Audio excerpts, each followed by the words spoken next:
Hello guys, welcome to Harryverse X. Today we have an incredible story for you. When Slytherin's heir found Harry, both founders' blood awakened and Hogwarts bowed to new master. If you enjoy the video, please like and subscribe. Let's get into it.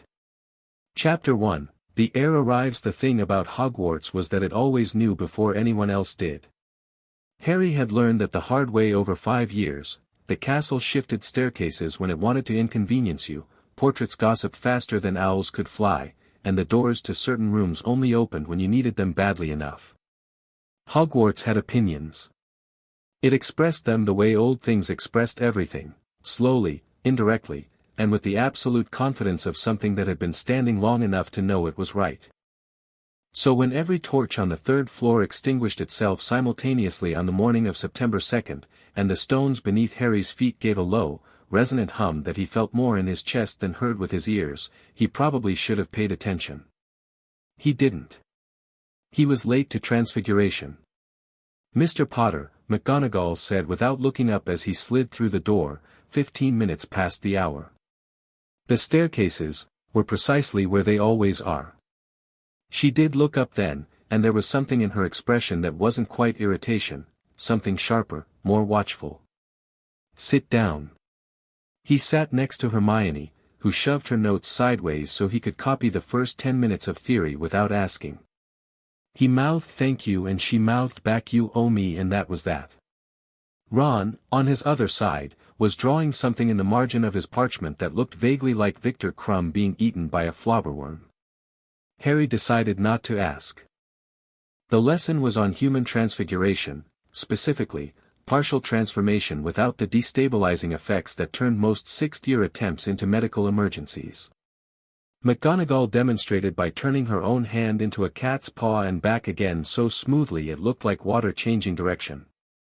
The class watched with the particular kind of impressed silence that meant nobody wanted to be first to try. Harry was halfway through his own attempt, concentrating on his left hand and willing the knuckles to shift, when the doors to the classroom opened. Not knocked. Opened. The way you opened a door when you already knew you were welcome.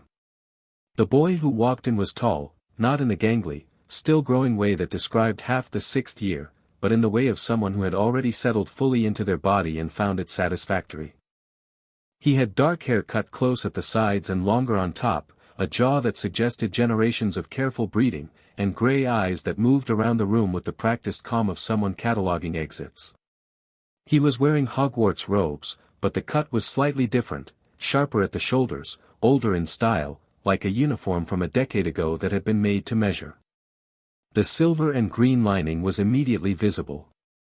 "Mr. Voss," McGonagall said, and her voice had a quality Harry had never heard in it before, "careful, the way you were careful around something with teeth. You may take a seat." "Professor McGonagall." His voice was even, polite, and utterly without deference. "Apologies for the disruption." He didn't sound apologetic.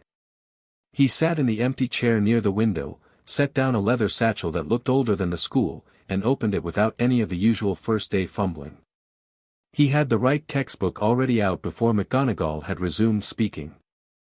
Harry found himself watching the boy for the rest of the lesson in the way you watched something unfamiliar, not with fear, exactly, but with the animal awareness that something had changed in the room's balance. Hermione's elbow found his ribs. "Stop staring," the gesture said clearly. He looked back at his own hand. The knuckles hadn't shifted at all. The rumor mill at Hogwarts operated with the efficiency of an industrial press and approximately half the accuracy. By lunch, Harry had heard 4 different versions of who Adrian Voss was, ranging from a Bulgarian transfer student to Voldemort's secret nephew, which said more about the collective anxiety of the student body than it did about the actual person. What he heard from Neville, who had a gift for gathering reliable information because nobody ever noticed him listening, was considerably more interesting.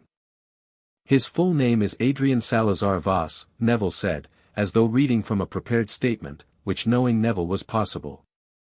He was sitting across from Harry and Ron at the Gryffindor table, his plate mostly untouched because he'd been too busy talking. His mother was Isolde Voss, she was a Slytherin. 3 years below Snape, apparently. His father is Selim Voss, who is one of those pure-blood families who turned down the dark mark the first time and spent the last 20 years making sure everyone knew about it. He paused. The Voss family claim, and I mean claim, because this is the part where it gets interesting, to be the direct male-line descendants of Salazar Slytherin. The Great Hall didn't go quiet because nobody else knew yet.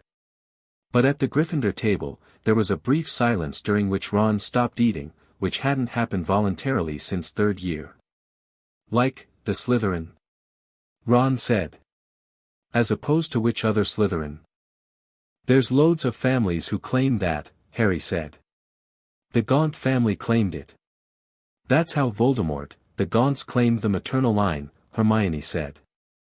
She'd arrived at some point while Harry wasn't paying attention, slid in beside Neville, and was eating a bread roll with the focused energy of someone who was about to say something significant. Which is why their claim was always disputed. The magical inheritance of founder blood is supposedly more powerful through the direct paternal line, that's based on some early medieval wizarding theory about the transmission of core magical traits.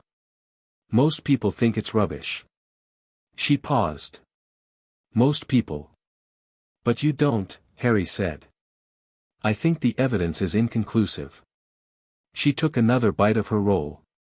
But if there is a genuine direct line male descendant of Salazar Slytherin, then theoretically Hogwarts should recognize him, Neville finished quietly.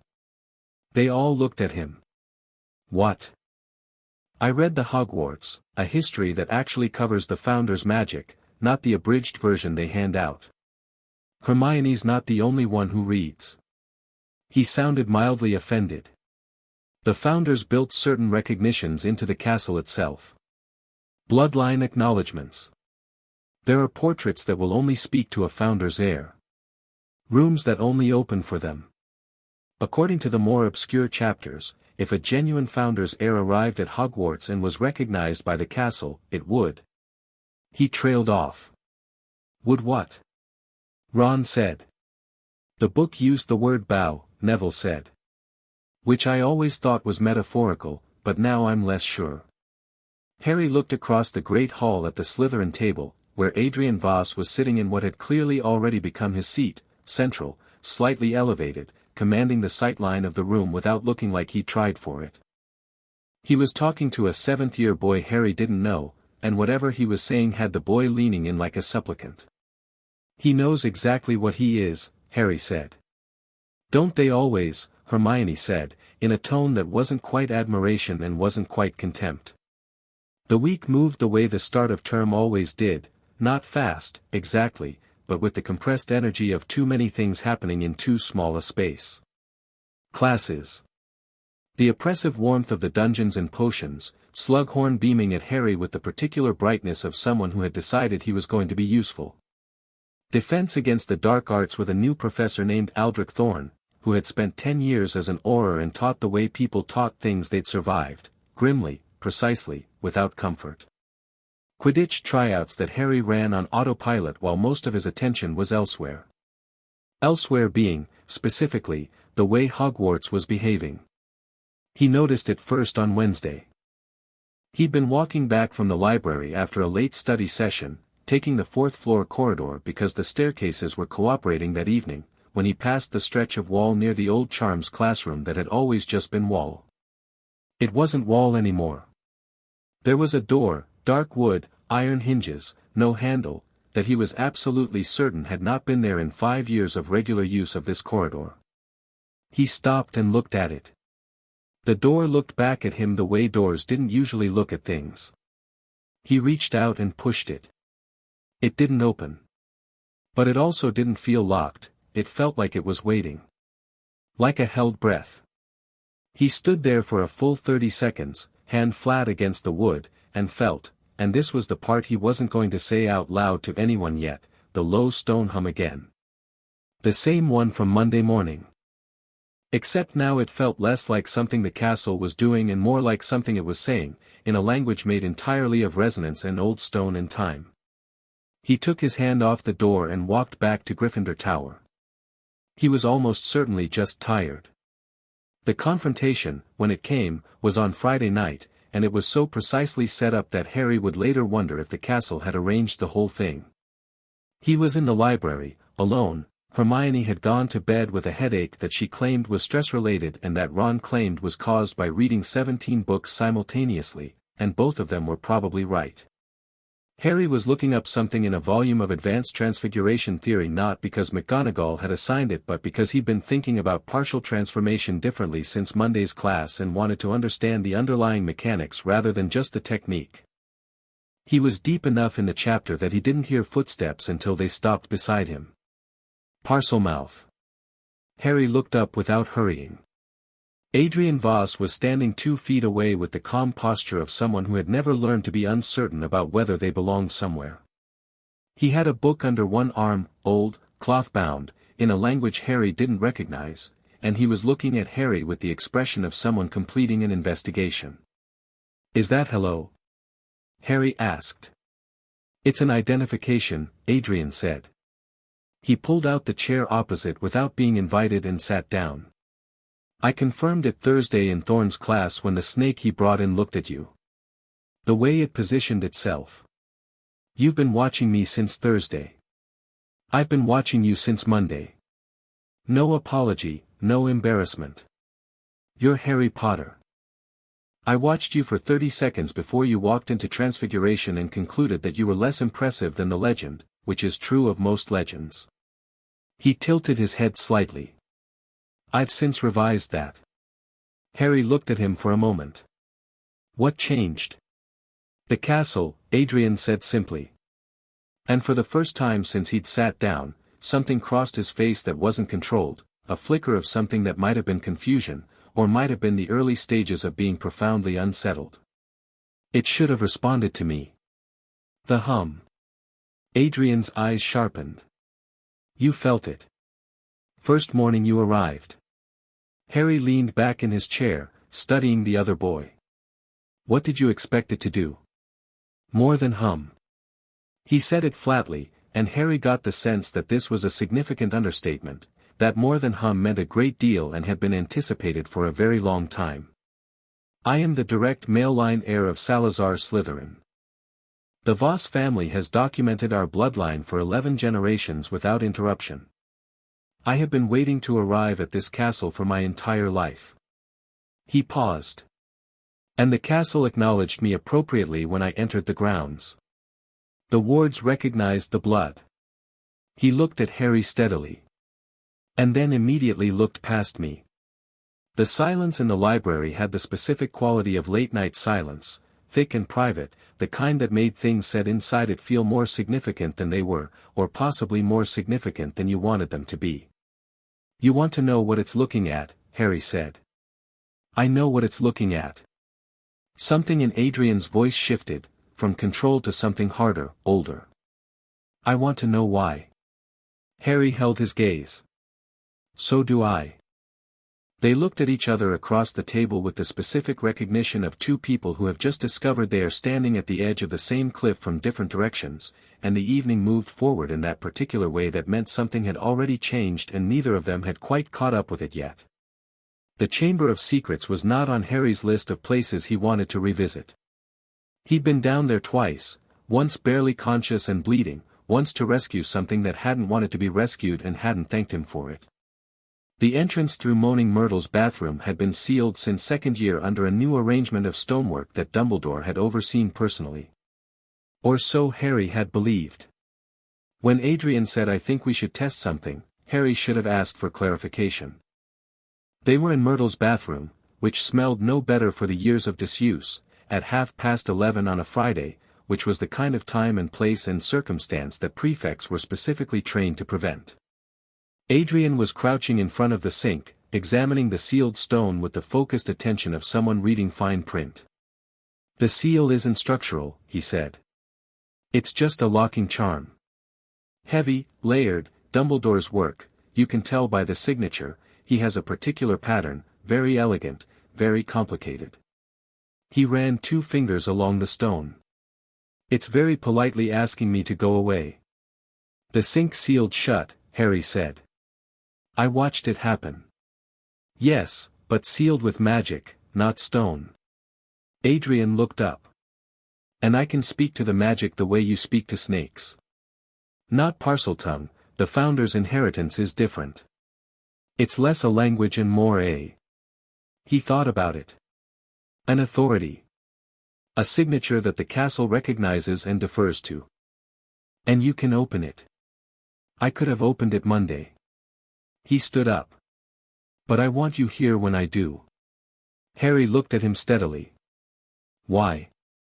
Because when you put your hand on that door on the 4th floor Wednesday night, Adrian said, every stone in that corridor woke up. And I was 50 feet away and I felt it like a bell being struck.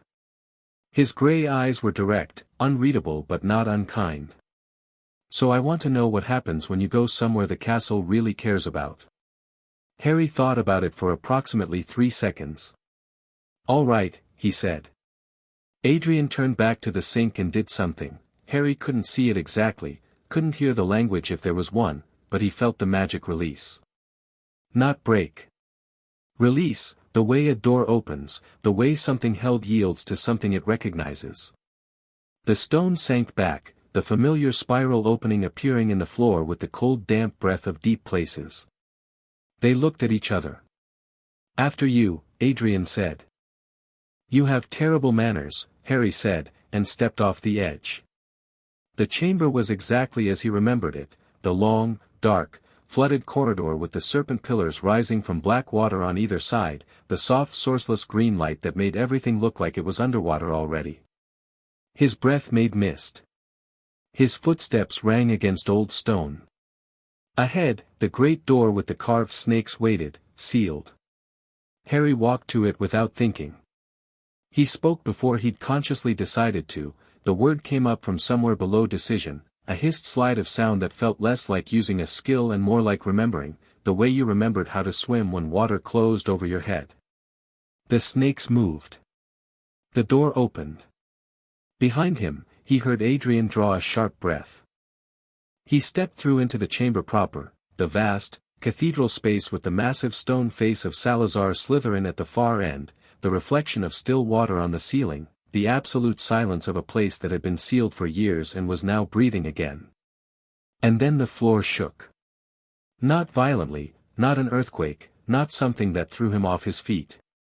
A deep, single pulse, like a giant heartbeat, and the green light in the chamber changed, it brightened at the edges, sharpened from the flat sourceless glow to something with direction and intention, and it was pointing at him. Not at Adrian, who had come through the door behind him and stopped dead.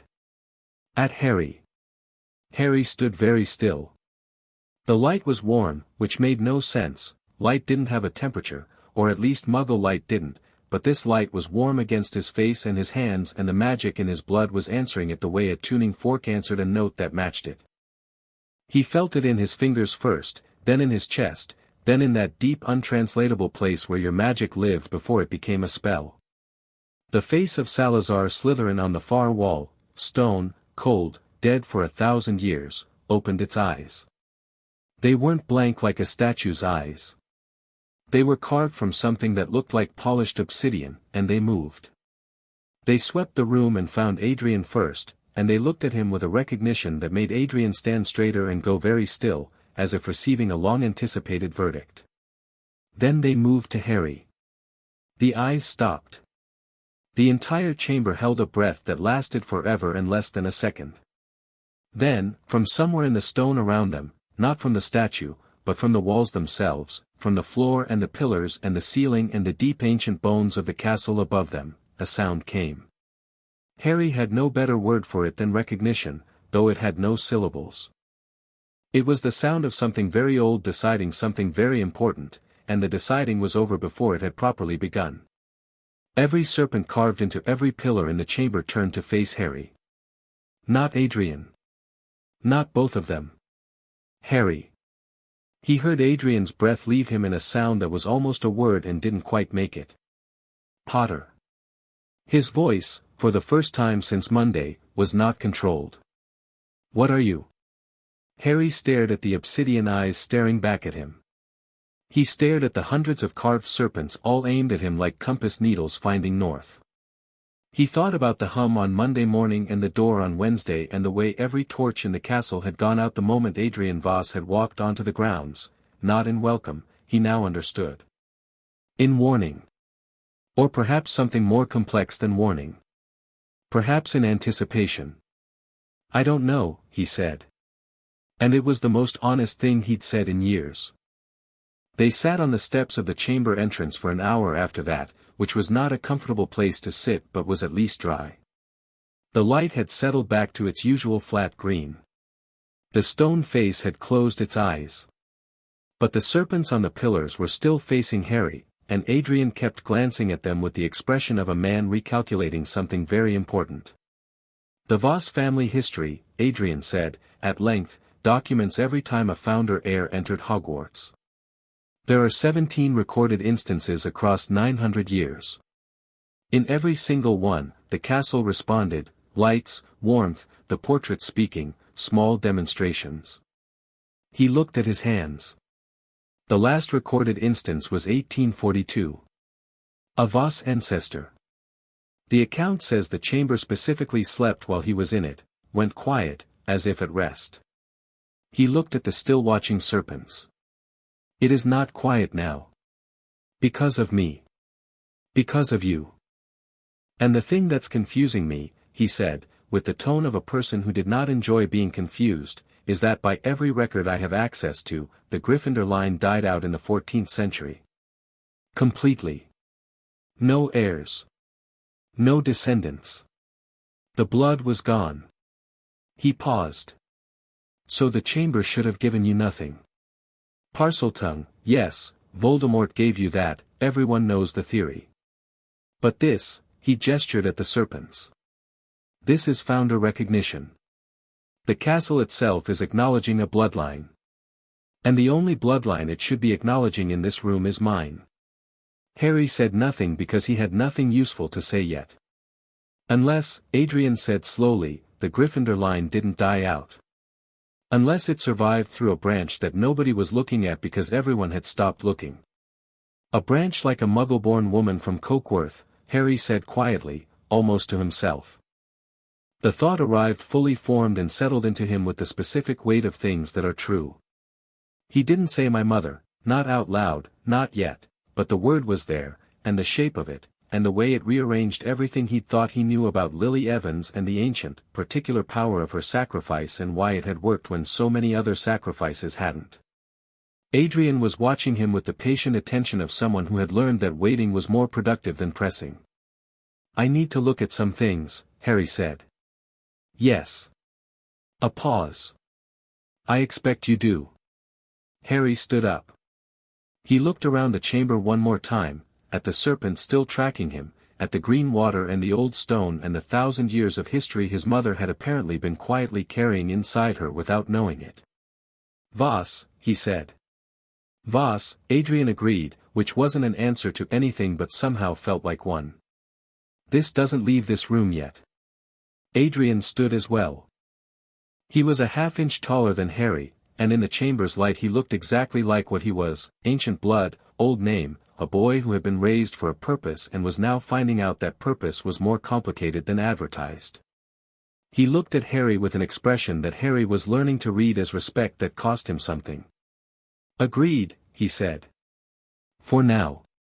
For now was enough. Harry turned and climbed back up through the dark. He didn't sleep. He lay in his four-poster in the Gryffindor dormitory with Ron snoring on his left and Dean's radio playing barely audible music on his right, and he stared at the ceiling and thought about snakes, and stone, and his mother's eyes, green eyes, always the thing everyone mentioned, you have your mother's eyes, as if that was the most significant thing she'd left him, and wondered whether the color had been a coincidence or a marker. Whether Lily Evans, who had walked into magic as if she'd always known it was there, who had died for it in a way that didn't work like any other death had worked before or since, had been carrying something in her blood that she'd never known the name of. He thought about Dumbledore, who had known Lily Evans since she was 11 years old. He thought about how thoroughly that knowledge had probably been examined. He thought about how it might have been filed away under useful without being shared under yours.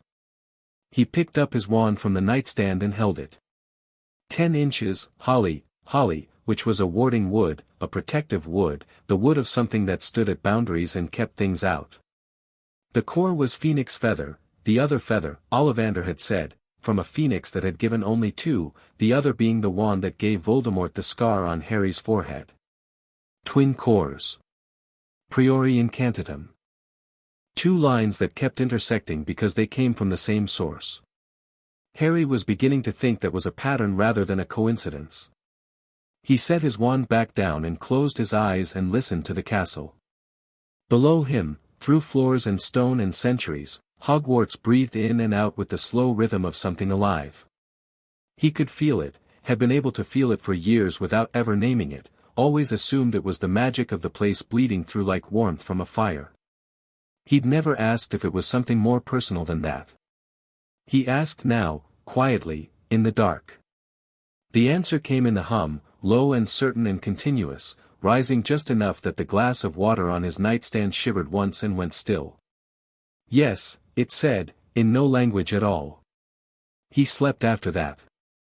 Deeply and without dreams, which was unusual enough that he noticed it when he woke.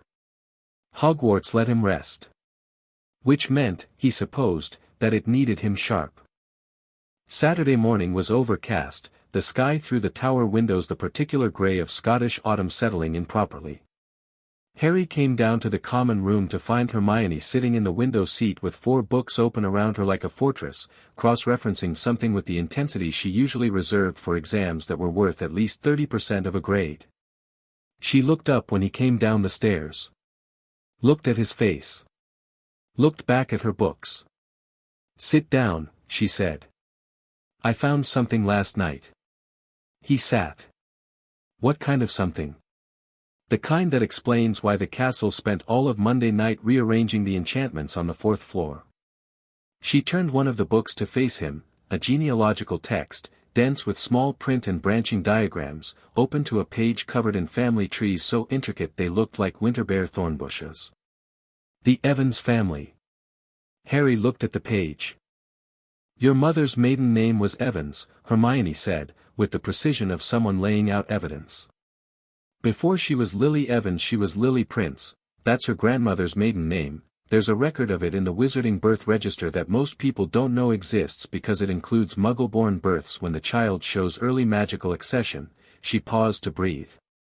"Lily's grandmother on her mother's side was Euphemia Prince, which is a name that appears in exactly one other place in the historical record." She turned to a different book, already marked. "Euphemia Gryffindor Prince," she said. "Recorded in 1889 as the legitimate great-great-great-something granddaughter of a cadet branch of the Gryffindor bloodline that separated from the main line in, are you ready, 1347. The year the Gryffindor line had officially died out. It hadn't. It had gone quiet. Gone to ground in the Muggle world, passing down through daughters and mothers and women who married into ordinary names, carrying something in their blood that the wizarding world had stopped looking for because it had decided the search was over." Harry looked at the family tree for a long time. "How did you find this?" he said. "I've been looking since Wednesday," she said quietly. "Since the door on the 4th floor. I saw you come back from the library on Wednesday and you had that look." "What look?" "The one you get when something's happened that you haven't decided what to do with yet." She met his eyes. "And then Adrian Voss arrived and the castle started behaving strangely and I thought, what if it's not just him?" She looked back at the book. "Harry, if this is right, and I think it is, I've checked it 3 times, your mother carried Gryffindor blood. Which means you carry it. Which means you are, a descendant of Gryffindor on my mother's side and—" He stopped. "And whatever is happening with Slytherin's recognition in the chamber," she finished. "Which I don't know about yet but I can tell from your face that something happened." He looked at her. "I'll tell you everything," he said. "But you need to tell me first, how much of this does Dumbledore know?" The question hung in the air between them. Hermione's expression answered it before she did. "I think," she said carefully, "that he knows considerably more than he's told you." The fire in the common room burned steady behind them. Above and below them, Hogwarts breathed its patient, ancient breath. Outside, the Scottish sky was grey and getting greyer, and somewhere in the dungeons, Salazar Slytherin's heir was probably sitting with his 11th-generation bloodline documentation and re-examining his entire understanding of what he'd walked into. Harry looked at the family tree one more time. At the line running from some long-dead cadet branch through women with ordinary names, through Euphemia Prince and her daughter, through a red-haired girl from Cokeworth who had walked into magic and never looked back. To him. He closed the book. "Right," he said. "Tell me everything you found." Hermione pulled the second book closer and started talking. Outside the window, against the grey sky, a single hawk was riding a thermal in slow circles, and the castle hummed, and in the corridors below 2 different ancient bloodlines were waking up and straightening their shoulders and beginning to understand that the year that lay ahead was going to require all of them to be considerably more than they had planned on being. Harry pulled his legs up onto the window seat, turned to face Hermione properly, and listened. He was done being surprised by who he was. He was getting interested in what he was going to do about it. Chapter 2, Blood remembers Hermione's research method had always reminded Harry of watching someone defuse a bomb, very precise, very deliberate, with an underlying current of excitement she'd never fully learned to suppress. She laid things out in order, first the Evans birth record, then the Prince family notation, then the genealogical text with the Gryffindor cadet branch, then 3 supporting documents she'd pulled from the restricted section using a permission slip she'd obtained from Slughorn by the simple method of asking him directly and smiling. Slughorn, Harry was learning, found it nearly impossible to say no to people he considered promising. The cadet branch separated in 1347, Hermione said, tracing a finger down the branching diagram. The official record says the Gryffindor line ended with Godric's last direct descendant dying childless in 1342. But this, she tapped the page, this is a Wisingamot property record from 1349. It transfers a small estate in what's now Somerset to one Edmund Griffith, described as formerly of the Gryffindor house, and there's a notation in the margin, faded, nearly illegible, that I had to use a revealing charm on. She opened her notes and read, "Blood confirmed, branch acknowledged, removed from record by agreement." "Removed by agreement," Harry said.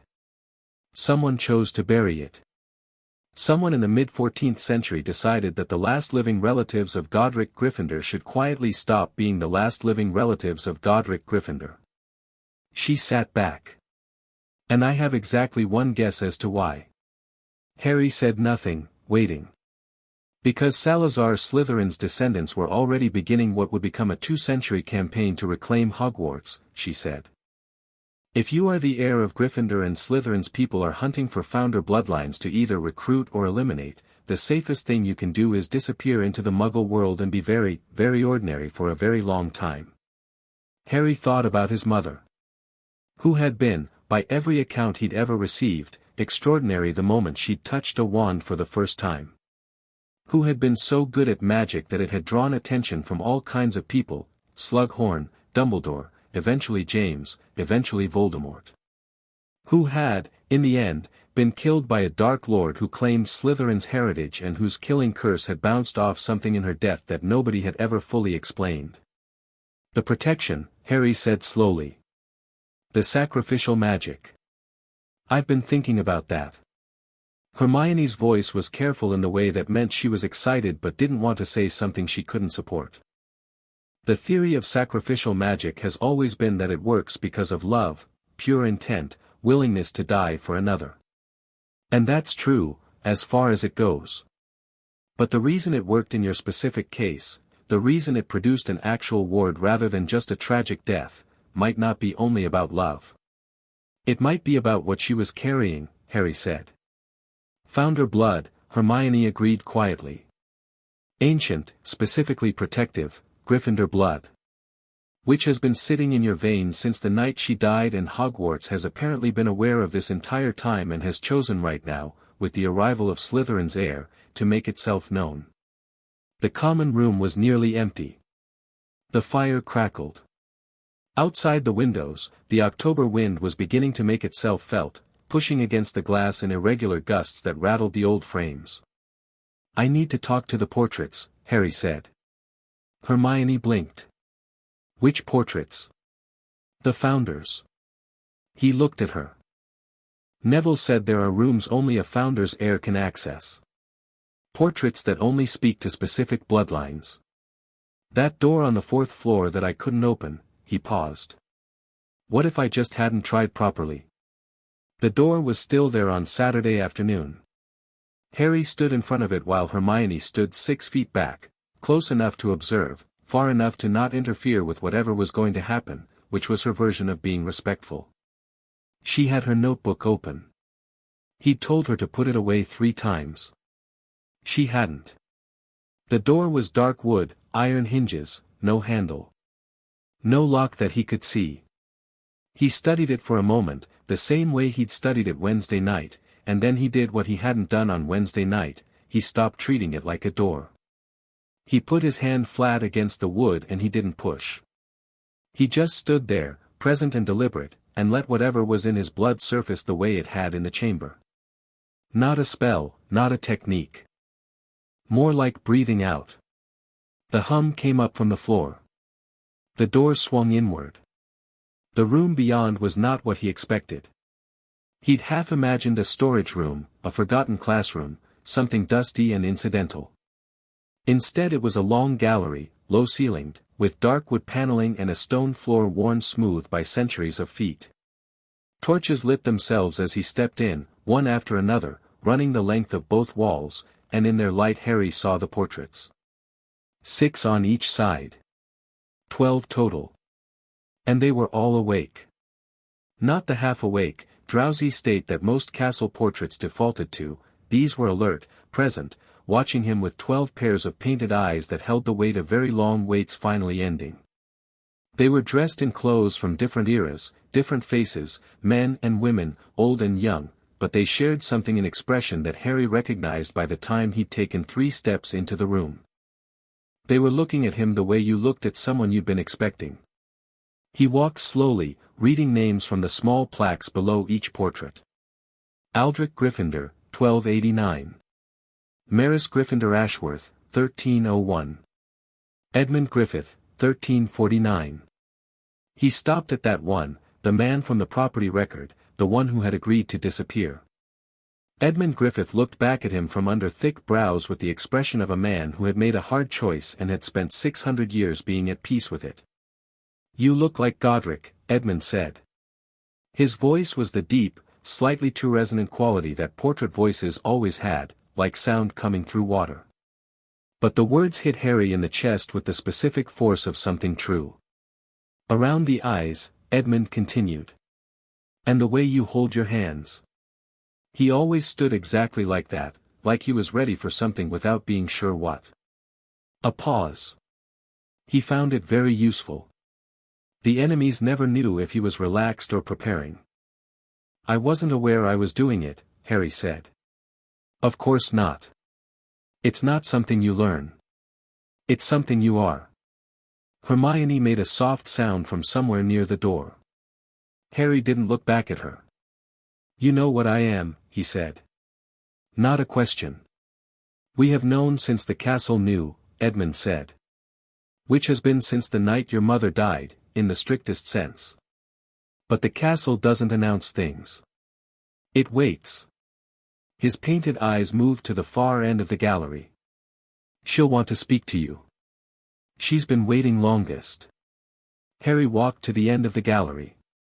The portrait at the far end was larger than the others, not enormous, but significant, as if the artist had understood that the subject required slightly more space than ordinary people.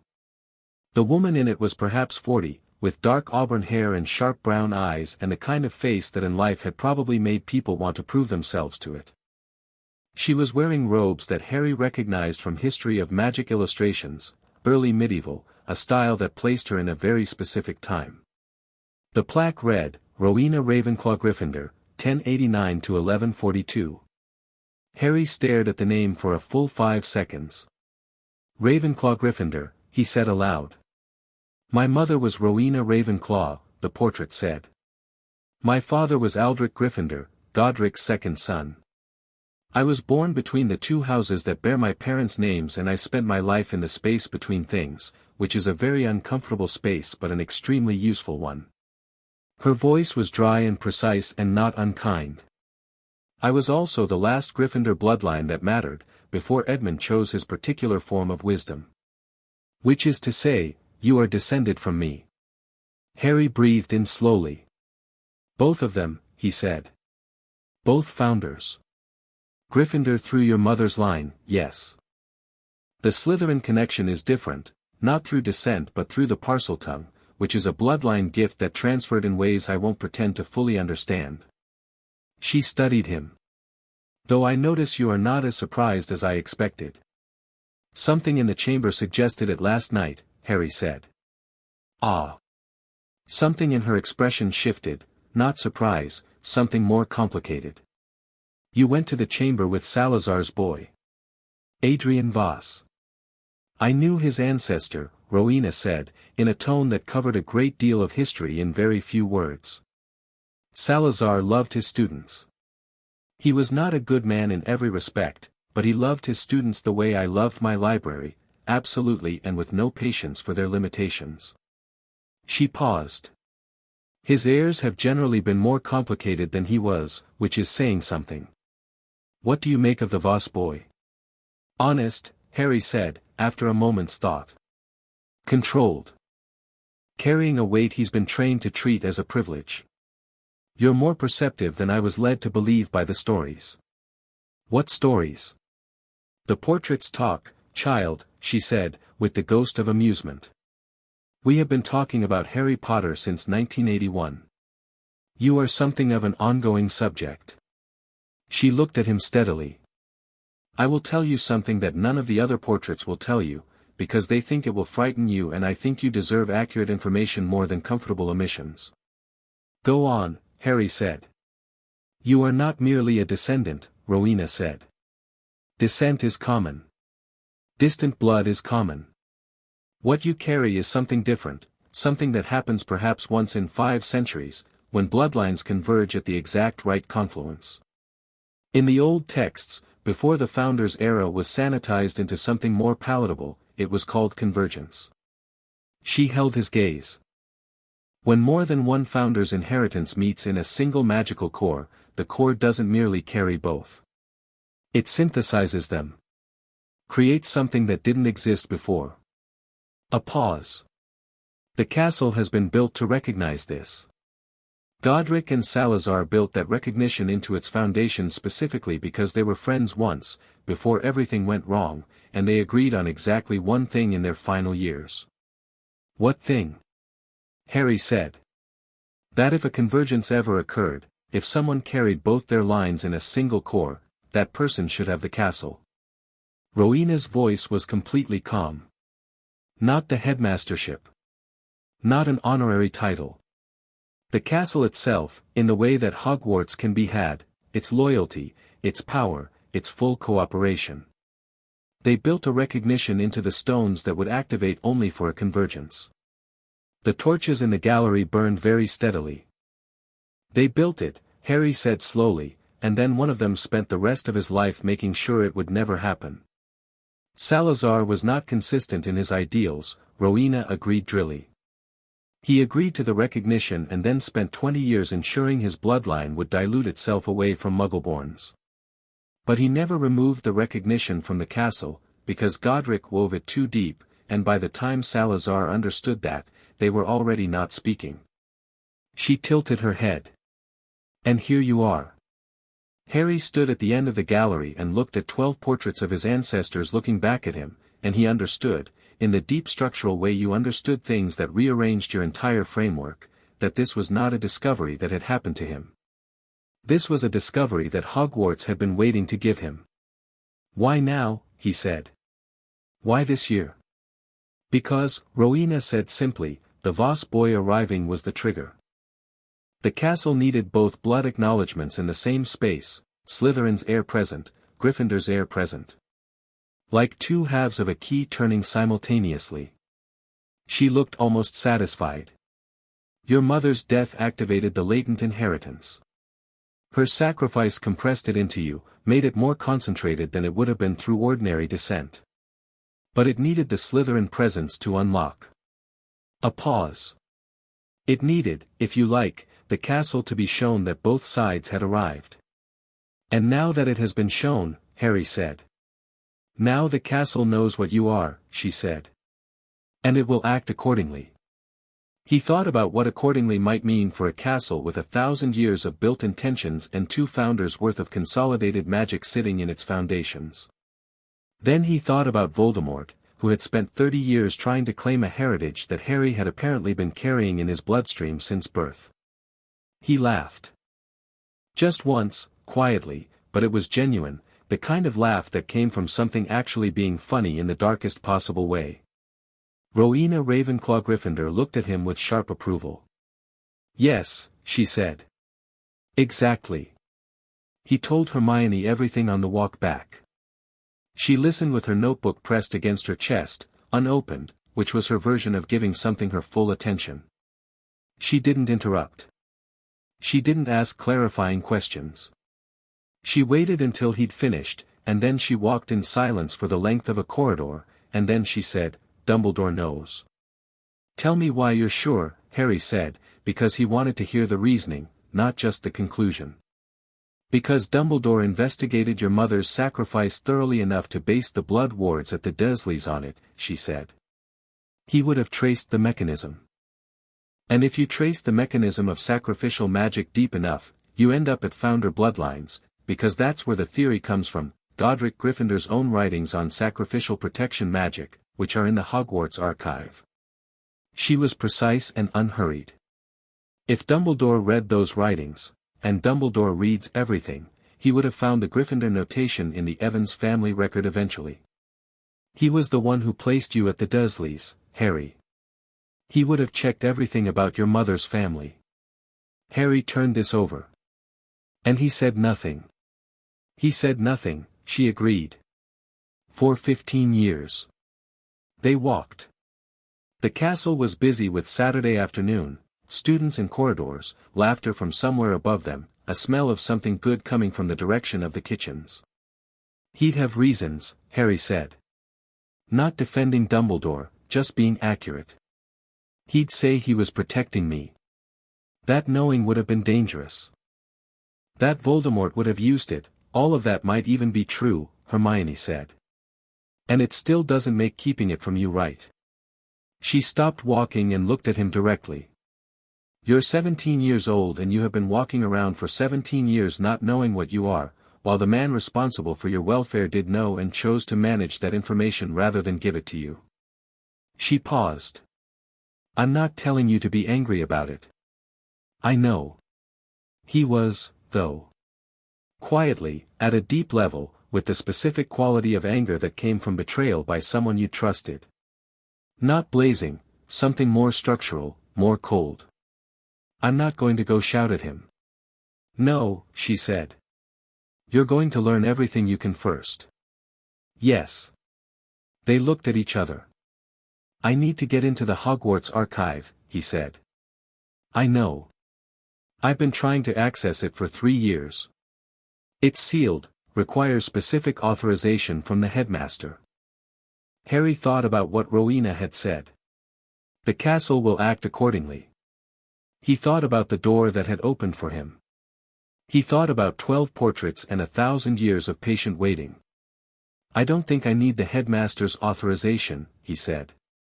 Hermione stared at him. Then she pulled out her notebook and started writing. Right. Then we go tonight. Ron took the news better than expected, which was to say he sat very still for 90 seconds while processing, and then said, so Voldemort's been trying to kill the actual heir of the 2 founders he claims as his teachers. Essentially, Harry said. That's almost funny. Hermione thinks so too. I don't think it's funny, Hermione said, from where she was deep in a book on the founders' original construction of Hogwarts. I think it's ironic. There's a distinction. Right. Sure. Ron looked at Harry. And the castle, Hogwarts, it's actually on your side? Like, actively? It's been on my side, Harry said, since the night my mother died. I just didn't know it.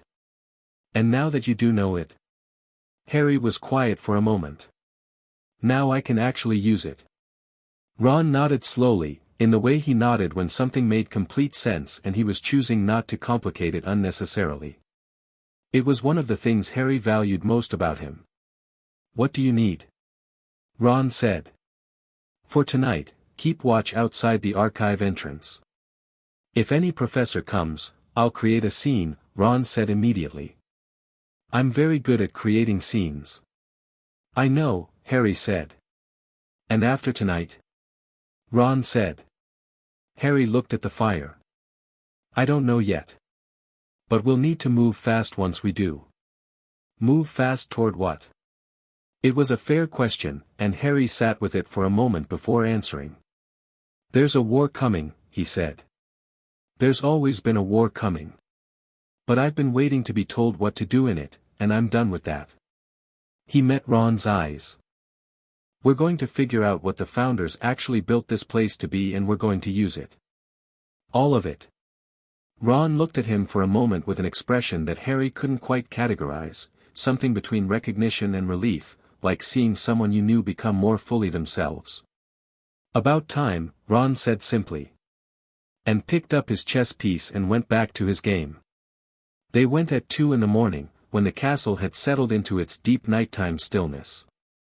Harry under the invisibility cloak, Hermione beside him. She'd established long ago that she fit under the cloak if they both moved carefully and agreed in advance not to argue about pace.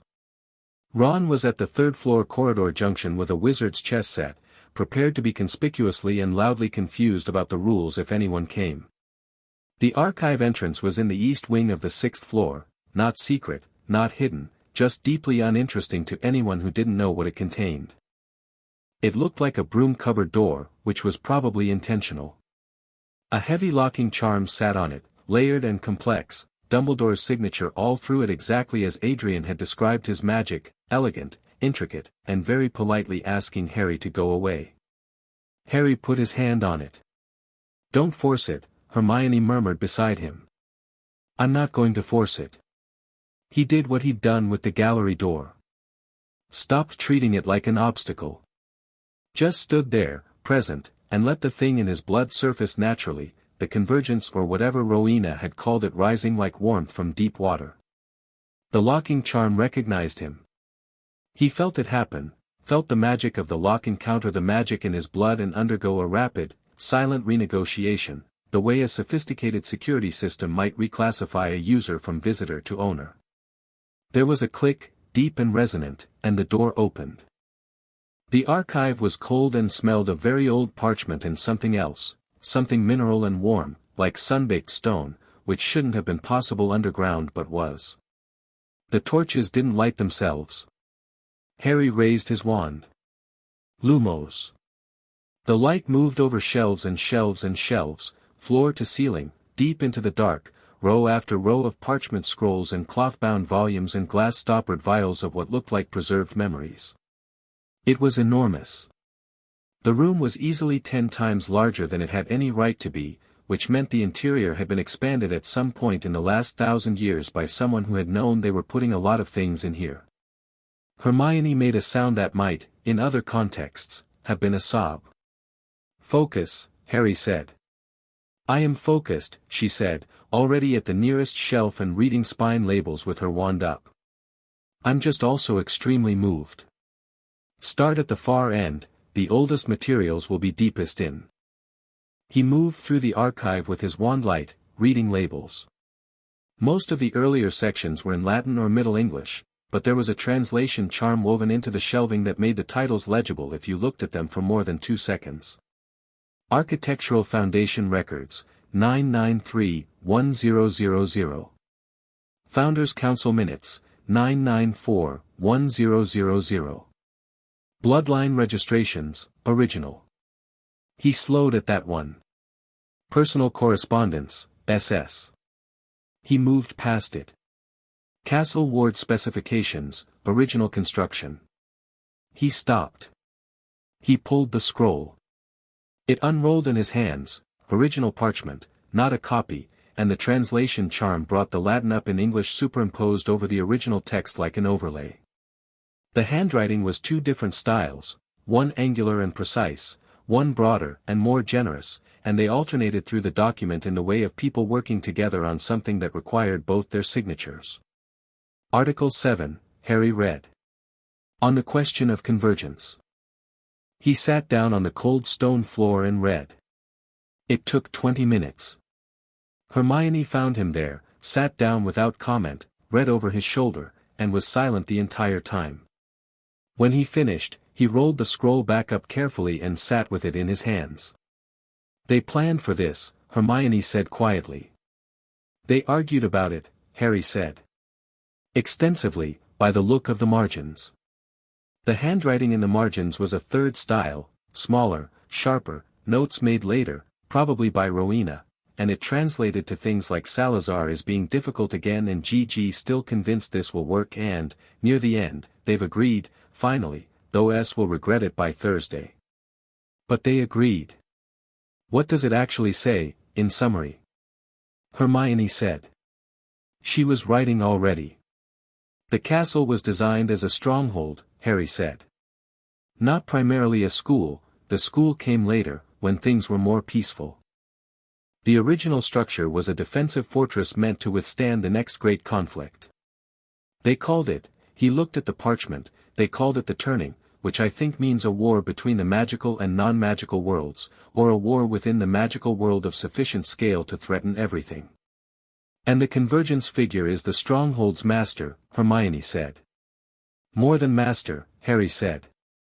They built a full transference protocol into the castle's foundations. Not just loyalty and cooperation, actual magical authority. If a convergence person claims the castle, they can draw on it. Access it. Use it as an amplifier. He paused. Hermione, in the article it says the castle, fully claimed by a convergence, would be, he looked for the translation, unyielding against all magic directed against its master, a fortress and a weapon both. The archive was very quiet. And the claim process, Hermione said carefully. What does it require? The founder portraits must acknowledge the heir. Harry thought of 12 painted faces and Rowena's sharp, satisfied expression. Already done. The chamber of primary recognition must be entered and acknowledged. He thought of the serpents turning in the chamber. Done. And then, he looked at the final clause of Article 7, the heir must speak the foundation words in the assembly hall. The Great Hall, Hermione said. I assume. In front of everyone. In front of everyone, Harry agreed. He looked at her. Including Dumbledore. The torch in Hermione's hand burned steadily in the cold archive air. He'll try to stop you, she said. Not from malice. He'll think he has good reasons. He always has good reasons. I know. Harry got to his feet. But he can't actually stop me. Not with what I have and not with the castle already on my side. He replaced the scroll carefully on its shelf. He can only try to persuade me. And I'm done being persuaded into waiting. He turned to go. He was 3 steps toward the door when Hermione said his name. Harry. He turned back. Are you frightened? She asked. Not judgmentally. Just because she needed to know. He thought about it honestly for a moment. No, he said. And meant it. She studied him for a moment with the expression she wore when she was assessing whether someone was in denial. Apparently she concluded he wasn't, because she nodded once, picked up her notebook, and followed him out. He ran into Adrian Voss at the 6th floor landing. Not literally. The other boy was sitting on the window ledge at the top of the stairs with his back to the wall, long legs stretched out, reading by wandlight. He looked up when Harry appeared, and his expression did the thing it had done once in the chamber, surprise, quickly controlled but not quite quickly enough. You found the archive, Adrian said. Not a question. Were you waiting for me? I was reading. He held up the book, the cloth-bound volume Harry had noticed on the first day, the one in an unrecognized language. This is Salazar Slytherin's personal notes. My family has kept it for 11 generations. I've been reading it since I was 8. He paused. Tonight I found the passage about convergence. Of course he had. Harry sat on the opposite ledge. They looked at each other in the low wandlight, 2 boys at 2 in the morning in a 6th-floor corridor, and between them the weight of 1,000 years of arrangements that had been waiting for exactly this. Article 7, Harry said. Adrian's expression did something complicated. He didn't want to agree to it, he said. The notes make that clear. He argued against it for 2 years. He thought if a convergence figure existed, they should be under the guidance of the founder heirs, not the other way around. He looked at his hands. He lost the argument. He lost because he was wrong, Harry said. Adrian met his eyes. A long moment passed. Probably, he said. It was the most honest thing he'd said yet, and Harry recognized it as a choice. I'm going to claim the castle, Harry said. Not immediately, I need to understand the foundation words first. But soon. I know, Adrian said. He closed the book. I've been trying to decide whether to fight that. And? The castle has made its position clear, Adrian said. He said it carefully, but not bitterly, more like a man who has been playing a long game and has just reached the point of the game where the board reveals its actual shape. Slytherin's heir without Gryffindor's heir is half a claim. We were always designed to be, he searched for the word, cooperative. Salazar agreed to that. He just didn't want to. He was a complicated man. Adrian almost smiled. I come from complicated people. So do I, Harry said, drilly enough that Adrian did smile at that, brief, genuine, changing his face completely from the controlled surface he presented to everything else. There's a passage in his notes, Adrian said, about what happens to the Slytherin heir when a true convergence claims the castle. He tapped the cover of the book. It's not subordination. It's partnership. He uses the word consilium, advisor, counsel, the person who knows the Slytherin aspects of the castle's construction that the convergence heir might not. He looked at Harry directly. Which I do. I know this castle's Slytherin architecture better than anyone alive. Then we need to talk properly, Harry said. All of it. Everything you know. Tomorrow, Adrian said. In daylight, with coffee, like people who are not conducting a clandestine archive raid at 2 in the morning. Fine. Harry stood. Paused. Your family has been waiting for this for 11 generations. Yes, Adrian said. That's a long time to carry something. Adrian looked at him for a moment with those gray eyes that were harder to read than most things, and something in them shifted, not softened exactly, but opened, the way a room opened when you stop treating the door like an obstacle. It is, he said simply. I'm rather looking forward to setting it down. Harry nodded. Turn to go. Potter, Adrian said behind him. He looked back. In Salazar's notes, Adrian said, there's one line written in a different hand. Not Slytherin's. Someone else added it, later. The hand is Gryffindor's, I've compared it with other documented samples. He held his gaze.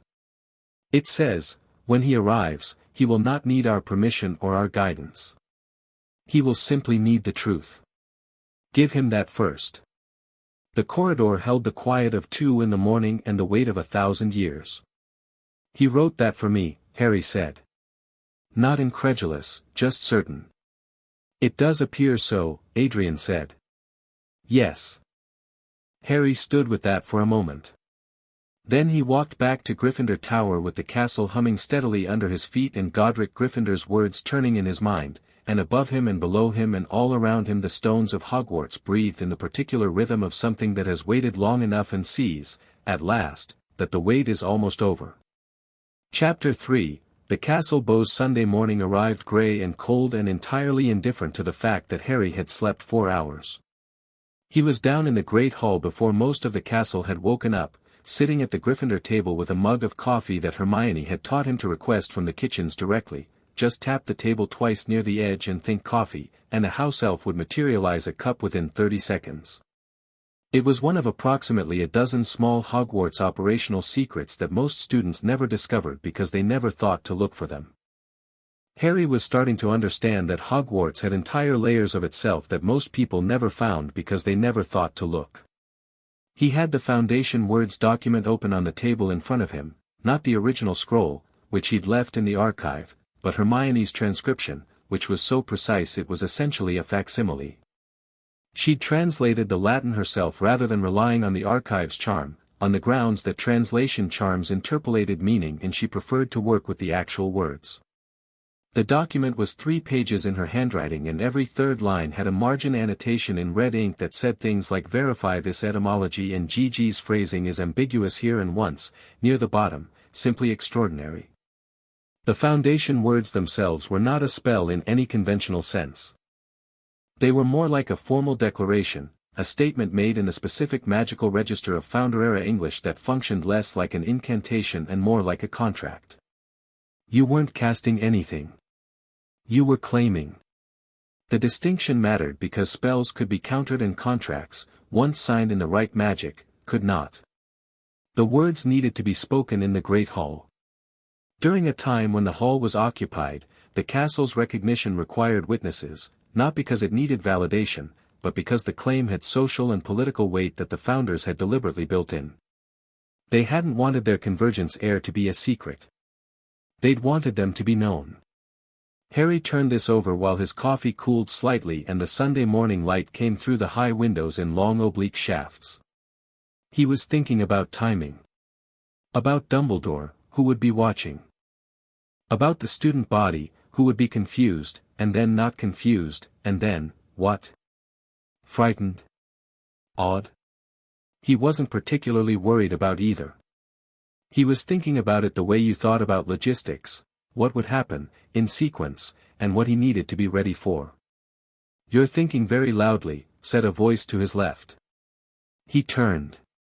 Adrian had come in from the side entrance, carrying a book under one arm and a mug that he'd apparently already requested from the kitchens, and sat down at the Gryffindor table without visible hesitation, which at Hogwarts, where table loyalty was a minor but persistent social law, was a statement in itself. He looked like someone who had also slept 4 hours and had decided to treat it as a personal choice rather than a deficiency. Several Gryffindors who were already at breakfast looked at him with varying expressions. Adrian met none of their eyes.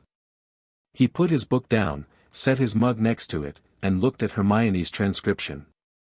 The Assembly Clause, he said. That's what my family called it. We've known about it for generations. He picked up the document and read for a moment.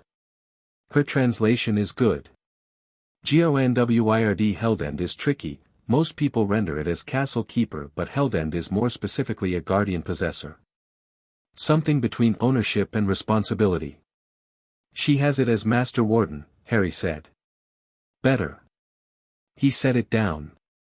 My father briefed me on this before I came. He knew, has always known, that if a convergence appeared, the appropriate response of Slytherin's heir was cooperation. He picked up his mug. He's a practical man, my father. He said, the convergence is not your enemy. The convergence is the point of everything we've been maintaining. He said it the way people say things they've rehearsed for a long time. Was he disappointed? Harry said. That you weren't the center of it?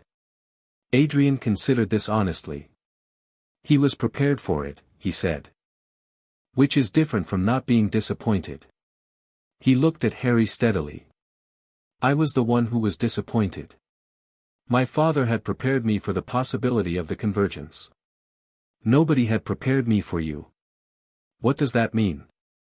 It means I expected, if I ever met a Gryffindor convergence figure, that they would be. He seemed to search for something diplomatic and then abandon the search, more like the portrait of Godric Gryffindor in the main gallery. Imposing. Declarative. The sort of person who fills a room by existing in it and expects rooms to be grateful. He looked at Harry with something that might have been the beginnings of genuine regard. "You're not that." "No," Harry agreed. "You're more dangerous," Adrian said simply, and picked up his book. Harry looked at the transcription. "Tonight," he said. "I want to do it tonight. Sunday dinner, the hall will be full." Adrian nodded once. "I'll be in my seat." He spent the morning with the castle. That was the only way he could describe what he did for the 3 hours between breakfast and lunch. He walked, and the castle responded, and together they learned each other in the way that people who are going to work together needed to learn each other. Not dramatically. Not with flashes of light or resonant declarations. Harry walked corridors he'd walked 100 times and found that they were different now, not physically different, but present in a way they hadn't been before, as if the walls had finally decided to stop pretending they were just walls. He found 3 rooms he'd never seen before. Not hidden rooms in the dramatic sense, they were just there, doors unlocked, lights ready, waiting.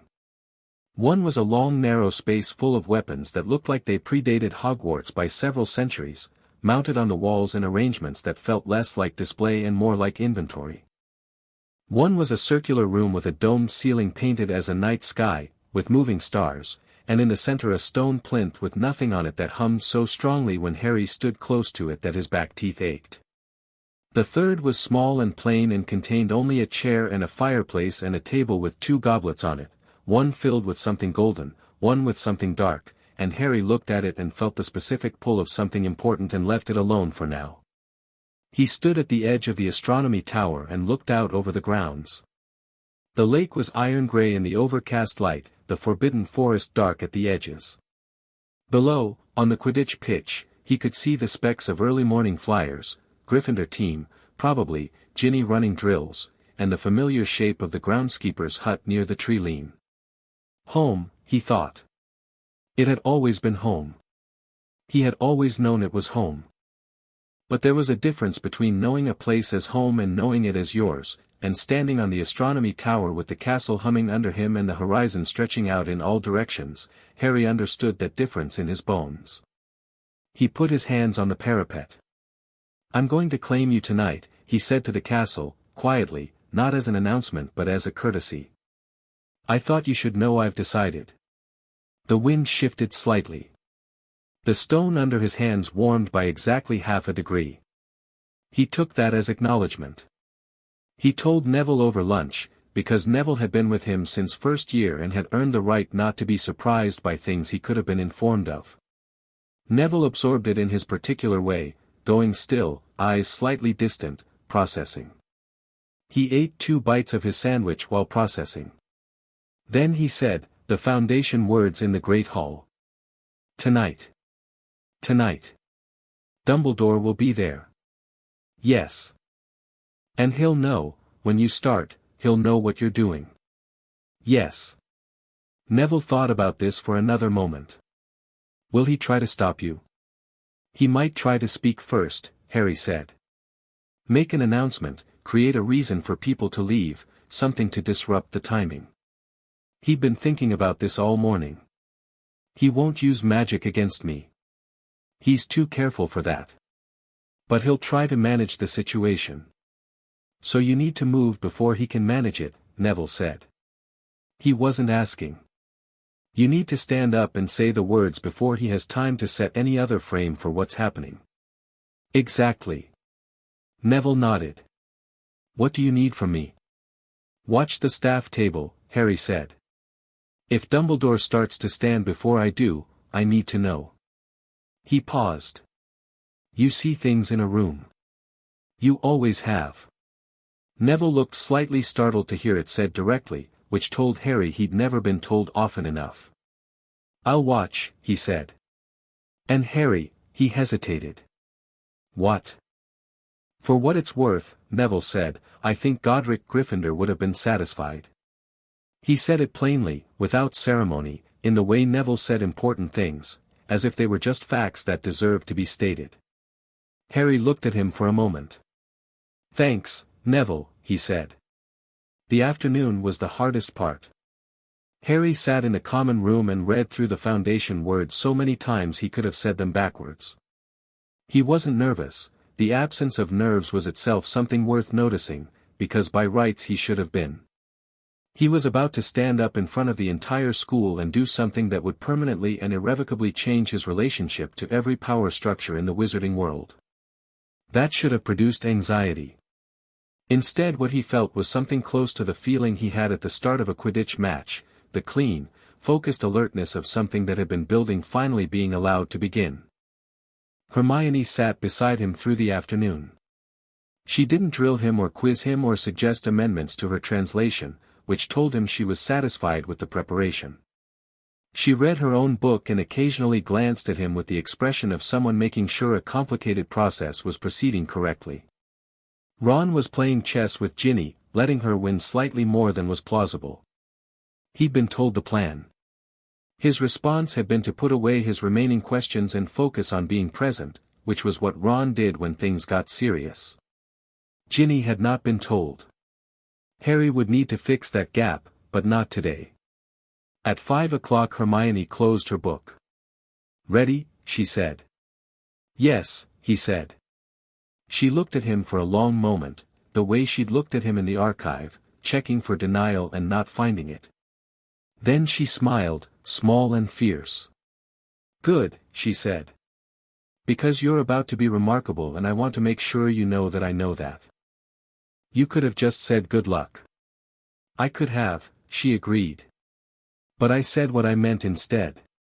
Sunday dinner at Hogwarts was the quietest of the week's main meals, less chaotic than the start-of-term feast, less competitive than the weekday dinners with their background noise of homework complaints and house point anxiety.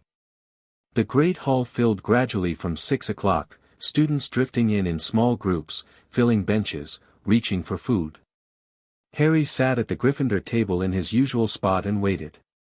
The staff table was full. Dumbledore at the center, silver-haired and serene in deep blue robes, talking to Professor Sprout. McGonagall to his left, upright and sharp-eyed. Snape at the far end, looking at nothing in particular with the focused displeasure he brought to most things. Thorn, the defense professor, eating methodically and watching the room with aura habit. Slughorn beaming at a plate of food that was substantially larger than everyone else's. Dumbledore caught Harry's eye once, briefly. Something in his expression shifted, not alarm, not quite. Something more like the expression of a very good chess player who has just noticed a move they should have predicted earlier. He held Harry's gaze for exactly 2 seconds and then looked away. He knows something is happening, Harry thought. He doesn't know what yet. Neville was 3 seats to Harry's right, ostensibly eating, actually watching the staff table with the focused peripheral attention of someone who was very good at being unobtrusive while paying close attention. Across the hall, at the Slytherin table, Adrian Voss was in his seat. He was eating with complete composure, contributing to a conversation with the student beside him, and he did not look at Harry at all.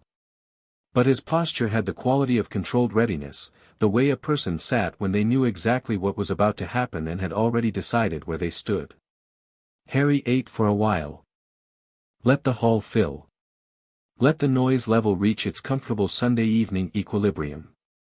Let the staff finish the first part of their meal. He felt the castle under him, steady and certain, the hum a constant low note that only he and possibly Adrian could feel. It had been building since this morning, not louder, but denser, the way the air felt before lightning. Then Neville's fork clinked against his plate, not accidentally.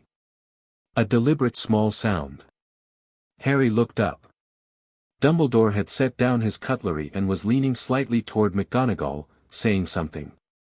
His hand was moving toward the standing position, the subtle preparatory shift of someone about to push back their chair and rise. Harry stood up. Not dramatically. Not slowly. He just stood, the way you stood when you had somewhere to be, and the simple physical fact of Harry Potter standing at the Gryffindor table on a Sunday evening would not normally have commanded attention. But the castle had been waiting for this all day, and when Harry stood the hum rose, not audibly, but perceptibly, a shift in the air pressure of the entire great hall that made everyone in it suddenly, unconsciously aware that something had changed. Heads turned. Not all at once, one at a time, then in groups, the human response to noticing that the room's attention had shifted. By the time Harry had opened his mouth, approximately 200 people were looking at him. Dumbledore had gone still. Harry looked at the hall, at the 4 house tables, at the staff, at the high windows going dark with early evening, at the enchanted ceiling showing the same overcast sky that had hung over the castle all day, and he breathed out once, settled, and said the foundation words. He'd been worried they would sound strange, archaic, formal, a dead language costuming itself in translation. They didn't. They came out of him in the specific register that Hermione's research had prepared him for, the old magical English that wasn't quite any of the modern forms but that carried its own weight, and what surprised him was how natural it felt. Like saying something he'd known for a long time and finally had the occasion to say. He declared the bloodlines first, Gryffindor through his mother's line, presented not as a claim but as a fact, stated simply and waiting for the castle to confirm. The hum rose. The torches along the walls burned higher, not dramatically but noticeably, the light in the hall shifting from warm amber to something cleaner, whiter, older. He stated the convergence, the synthesis of founder blood in a single core, the condition the castle had been built to recognize. And here the air did something that was impossible to describe precisely. It changed, the way air changes when a storm that has been building for hours finally breaks, except there was no violence in it. Just release. The resolution of a long-held tension. He spoke the claim, the final 3 sentences of Article 7, which were not a request and not an invocation but a declaration, the difference being that a declaration stated what was already true. I am the convergence of the blood that built this place. I stand in the hall of the founders making and I name what I am. Hogwarts, I am yours and you are mine. The last word landed in complete silence. Then the great hall of Hogwarts Castle did something that nobody in the room would agree on precisely in their descriptions afterward, though they would all describe it as the same event. The ceiling, which had been showing an overcast Sunday sky, cleared. Not the way the weather charms worked, gradually and realistically. It cleared instantaneously, the clouds dissolving to reveal a night sky, stars burning so bright and clear that several first-years flinched as if expecting cold. The enchanted candles rose, every single one, the hundreds of floating candles that lit the hall, rose a foot higher than they had ever been, and the light they cast stopped being warm and amber and became the specific clear golden light of something ancient and very well made finally operating at its correct capacity. And the floor moved. A single deep pulse, one, resonant, total, that every person in the hall felt through their feet and their legs and the base of their spine, the heartbeat of a castle recognizing its master and saying so in the only language it had. Harry stood at the Gryffindor table and the castle's magic moved through him the way current moved through a wire that had been correctly connected for the first time, complete, continuous, and absolutely right. He was aware of everything in the building. Not intrusively, not overwhelmingly, it was more like a sudden expansion of peripheral awareness, the way you became aware of a room's dimensions when the lights came on. He felt the wards at the perimeter and the enchantments in the walls and the 7 secret passages and the 3 rooms he'd found that morning and the archive and the chamber far below and the gallery with its 12 portraits and the small room with the 2 goblets and the plinth in the circular room and approximately 431 students and 32 staff members spread through the structure like lights in a dark house. He sat back down. The hall remained in stunned silence for about 4 seconds. Then 3 things happened simultaneously. Dumbledore rose from his chair, his expression carefully composed but his eyes doing something complicated behind his half-moon glasses. McGonagall sat very still and looked at Harry with an expression he'd never seen on her face before. And from the Slytherin table, Adrian Voss raised his mug slightly, in a gesture that was entirely private and entirely deliberate. The noise broke, not panic, but the 300 voices at once sound of a hall full of people trying to process something that didn't fit any frame they had for it. Harry poured himself more pumpkin juice and ate a bread roll. Dumbledore asked to see him immediately after dinner. Harry went, because avoiding it was pointless and because he wanted to have the conversation. Hermione and Ron and Neville all made various gestures of support as he left, Hermione's was a sharp nod, Ron's was a thumbs up that he then converted to a casual hair smoothing when Lavender looked over, Neville's was simply meeting Harry's eyes and nodding once, steady and certain. The headmaster's office was exactly as it always was, the revolving staircases, the silver instruments, the portraits of previous headmasters watching from the walls with varying expressions. Fawkes was on his perch, watching Harry with the particular attention that phoenixes gave things they considered significant. Dumbledore sat behind his desk. He did not ask Harry to sit. Harry sat anyway. The silence lasted perhaps 5 seconds. "I owe you an apology," Dumbledore said. Harry looked at him. "I have owed you one for some time," the old man continued. He looked tired in a way that Harry hadn't seen before, not physically tired, but the deep tiredness of someone who had been running a very complex management operation for a very long time and had just encountered its definitive limit. "I knew about your mother's bloodline. I have known since shortly after you were born. I made a decision, a considered decision, one I believed was correct, to keep that knowledge from you until I judged the time was right." "And when was the time going to be right?" Harry said. "When you were sufficiently prepared," Dumbledore said, gently and precisely. "When the war had reached a stage where your particular abilities could be deployed most effectively." "Deployed," Harry said. Dumbledore held his gaze. He was doing him the courtesy, at least, of not flinching from the word. "It is an unfortunate choice of phrasing." "It's an accurate one," Harry said. "You were going to tell me when you needed me to know. Not when I deserved to know." He kept his voice level. This wasn't a shouting conversation, it was a clarifying one. "I'm not angry at you, Professor. I want to make that clear. What I am is done with the arrangement where you hold information and release it on a schedule that suits your strategy." Dumbledore was quiet for a moment. "The claim you made tonight," he said finally. "You understand what it means. Not just symbolically, the actual practical implications." "Yes," Harry said. "I have access to the full scope of the castle's defenses. I can feel every ward, every enchantment, every person inside the perimeter. The Founder's weapons room is available to me. The castle will not permit hostile magic to function against me within its walls." "Within its walls," Dumbledore said. He looked at Harry carefully. "And when Voldemort comes, and he will come, Harry, whatever we do, he will not come to Hogwarts first. He will come at you in other places, through other means." "I know," Harry said. "Which is why I'm not planning to stay inside the walls forever." He met the old man's eyes. "I'm not a defensive player. I never have been. You know that." Something shifted in Dumbledore's expression, something that might, if you were being precise about it, have been relief. Not total relief, not comfortable relief. The relief of a man who has been carrying something alone for a very long time and has just been told he doesn't have to carry all of it anymore. "No," Dumbledore said, very quietly. "You never have been." They looked at each other across the desk, and everything that had been between them, the management and the protection and the careful information rationing and the love that Harry had never doubted underneath all of it, lay between them openly for the first time. "Tell me everything," Harry said.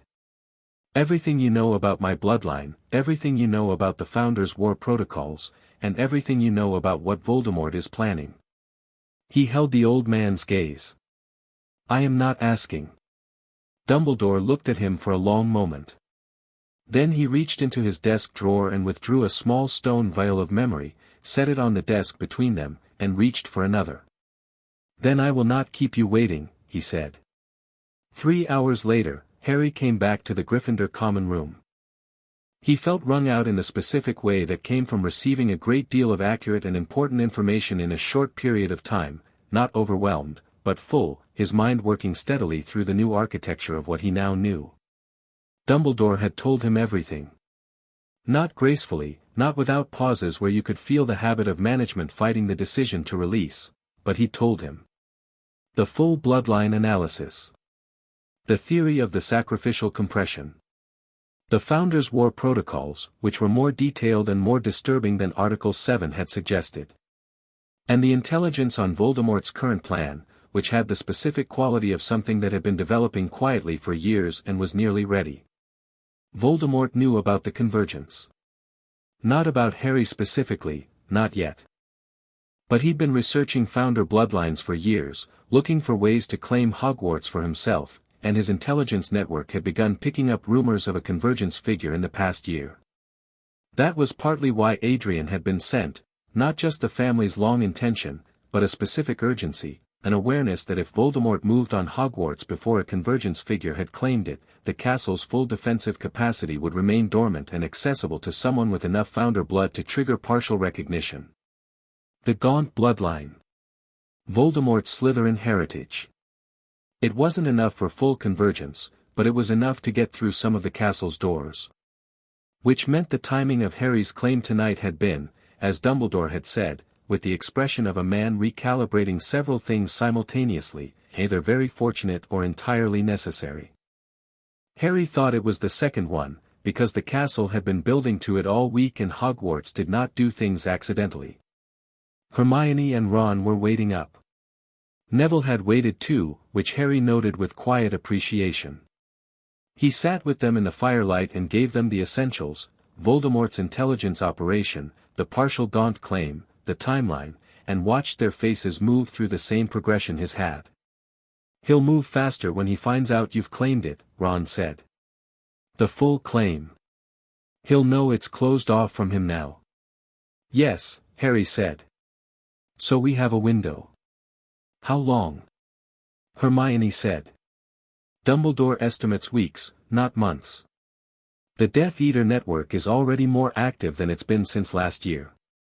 He looked at the fire. "I'm going to need to be ready." Hermione said firmly.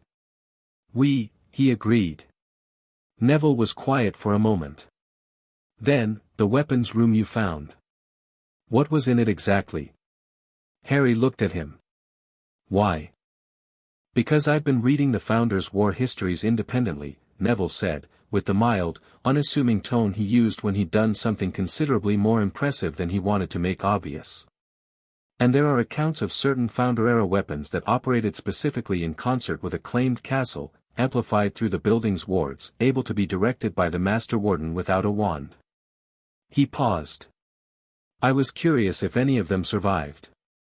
Harry thought of the weapons room, the walls covered in implements that predated Hogwarts, the feeling of potential that had come off them even from a distance. "I think we need to spend some time in that room," Harry said. Neville nodded.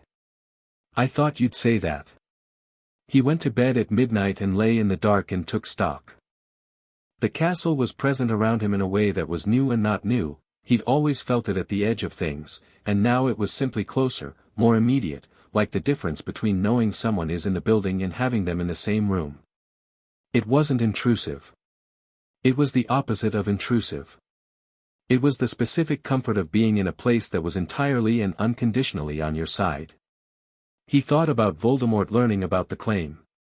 He thought about the expression that would produce, not fear. Voldemort didn't experience fear the way humans did, but its functional equivalent, the cold reassessment of someone encountering an obstacle they hadn't fully modeled. He thought about what Voldemort would do with that reassessment. He'd move on Harry directly. Not at Hogwarts, not now that the claim was done, but elsewhere. He'd try to draw Harry out, or he'd try to find a way through the wards, or he'd use a proxy, someone already inside the castle. Harry turned this over carefully, feeling along the edges of it the way you felt for a loose stone in a wall. Then he reached out, quietly, with the new awareness the claim had given him. He felt the castle breathe. Felt every room, every corridor, every person sleeping in their beds. He felt the perimeter wards, layered and intricate, Dumbledore's work, which was exceptional, and beneath it the original Founder construction, which was in a different class entirely, the difference between a lock and a mountain. He felt one anomaly. Small. Quiet. Near the base of the East Tower, a faint wrongness in the ward pattern, not a breach, nothing so obvious. More like a worn patch. A place where something had been pressing against the ward from outside, testing it, learning its rhythm. He sat up. The castle told him, for days, maybe 5, someone probing, not yet through. He told the castle, show me. The ward sealed. Just like that, a reinforcement at the worn patch, the castle responding to his awareness the way a body responded to attention, the immune response activating at the first clear identification of the intrusion. The wrongness smoothed over. The ward pattern returned to complete integrity. Harry sat in the dark for a moment. He hadn't used his wand. He hadn't spoken. He'd thought about it and the castle had done it. He lay back down. Tomorrow he would tell Dumbledore about the ward probe. Tomorrow he would start working with Neville on the weapons room. Tomorrow he would sit down with Adrian and begin the systematic process of understanding the full Slytherin architecture of the castle's defenses. Tomorrow there would be classes and Quidditch and all the ordinary texture of Hogwarts life proceeding alongside everything else. Tonight he'd closed a ward without a wand in a sleeping castle at midnight and it had felt as natural as breathing. He closed his eyes. Outside, the wind was picking up, carrying the smell of the lake and the forest and the deep cold of Scottish autumn. The castle's hum settled around him like something that had always been there waiting to be named. The term was 5 days old. Harry Potter had claimed Hogwarts at dinner on a Sunday evening, had spent 3 hours in Dumbledore's office receiving truths that were a decade overdue, had discovered that Voldemort's people were already probing the perimeter, and had sealed the breach with his mind while sitting in bed. He found, as he drifted toward sleep, that he was looking forward to tomorrow. That was new. That was different. That felt, more than anything else that had happened in this extraordinary week, like the most important change of all. Chapter 4, 2 Heirs, 1 Castle. The weapons room smelled like iron and old stone and something else, something that had no name in modern English but that the back of Harry's brain translated instinctively as readiness. The weapons on the walls weren't rusted. That was the first thing he noticed on Monday evening when he brought Neville in for the first proper look. 900 years of hanging in a sealed room and every blade was sharp, every shaft was straight, every piece of leather binding was supple. The castle had been maintaining them. Waiting for someone to need them. Neville walked the length of the room slowly, hands behind his back, not touching anything yet, reading the arrangement with the careful attention he gave plants, understanding the system before interacting with it. They're not organized by type, he said after a minute. No, Harry agreed. He'd noticed that too.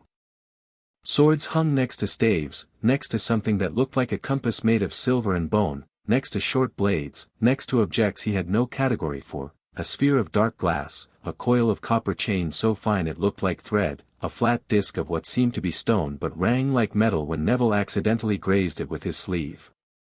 They're organized by function, Neville said. Or, no. By user. He pointed at a section near the far end. Those are Gryffindors. You can see it in the lion motif, there, on the pommel of that sword, and there, worked into the leather of that vambrace. He moved to the opposite wall. And those are Slytherins. The serpent appears 5 times in that grouping. Harry looked between the 2 walls. The room was perhaps 40 feet long, and the organization, now that Neville had named it, was clear. 2 sides. Not opposing, exactly. Complementary. The way you laid out instruments that were meant to be used together. What are the ones in the middle? Harry said. There were 6 items arranged on the central wall at the room's midpoint, between Gryffindor's collection and Slytherin's, and they had a quality that was different from everything else. Quieter, somehow, and more present simultaneously. Neville looked at them for a long time. Those, he said carefully, are probably yours. Harry walked to the central wall.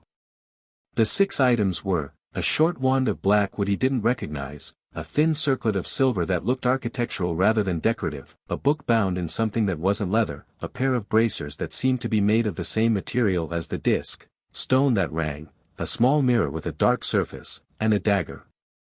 The dagger was plain. No ornamentation, no jewels, just a straight blade and a grip wrapped in worn cord. It was the most ordinary-looking thing in the room and Harry could not stop looking at it. He picked it up. The grip was warm. Not room temperature warm, specifically warm, the warmth of something that had been handled often and recently, which made no sense in a room that had been sealed for years. It settled into his hand with the specific rightness of something made for that exact purpose. "Oh," said Neville softly. The room's air had changed. The weapons on both walls had gone to a slightly higher state of attention, not moving, nothing so dramatic as that, but present in a way that hadn't been there a moment before, oriented toward Harry the way the chamber's serpents had oriented. Harry turned the dagger in his hand.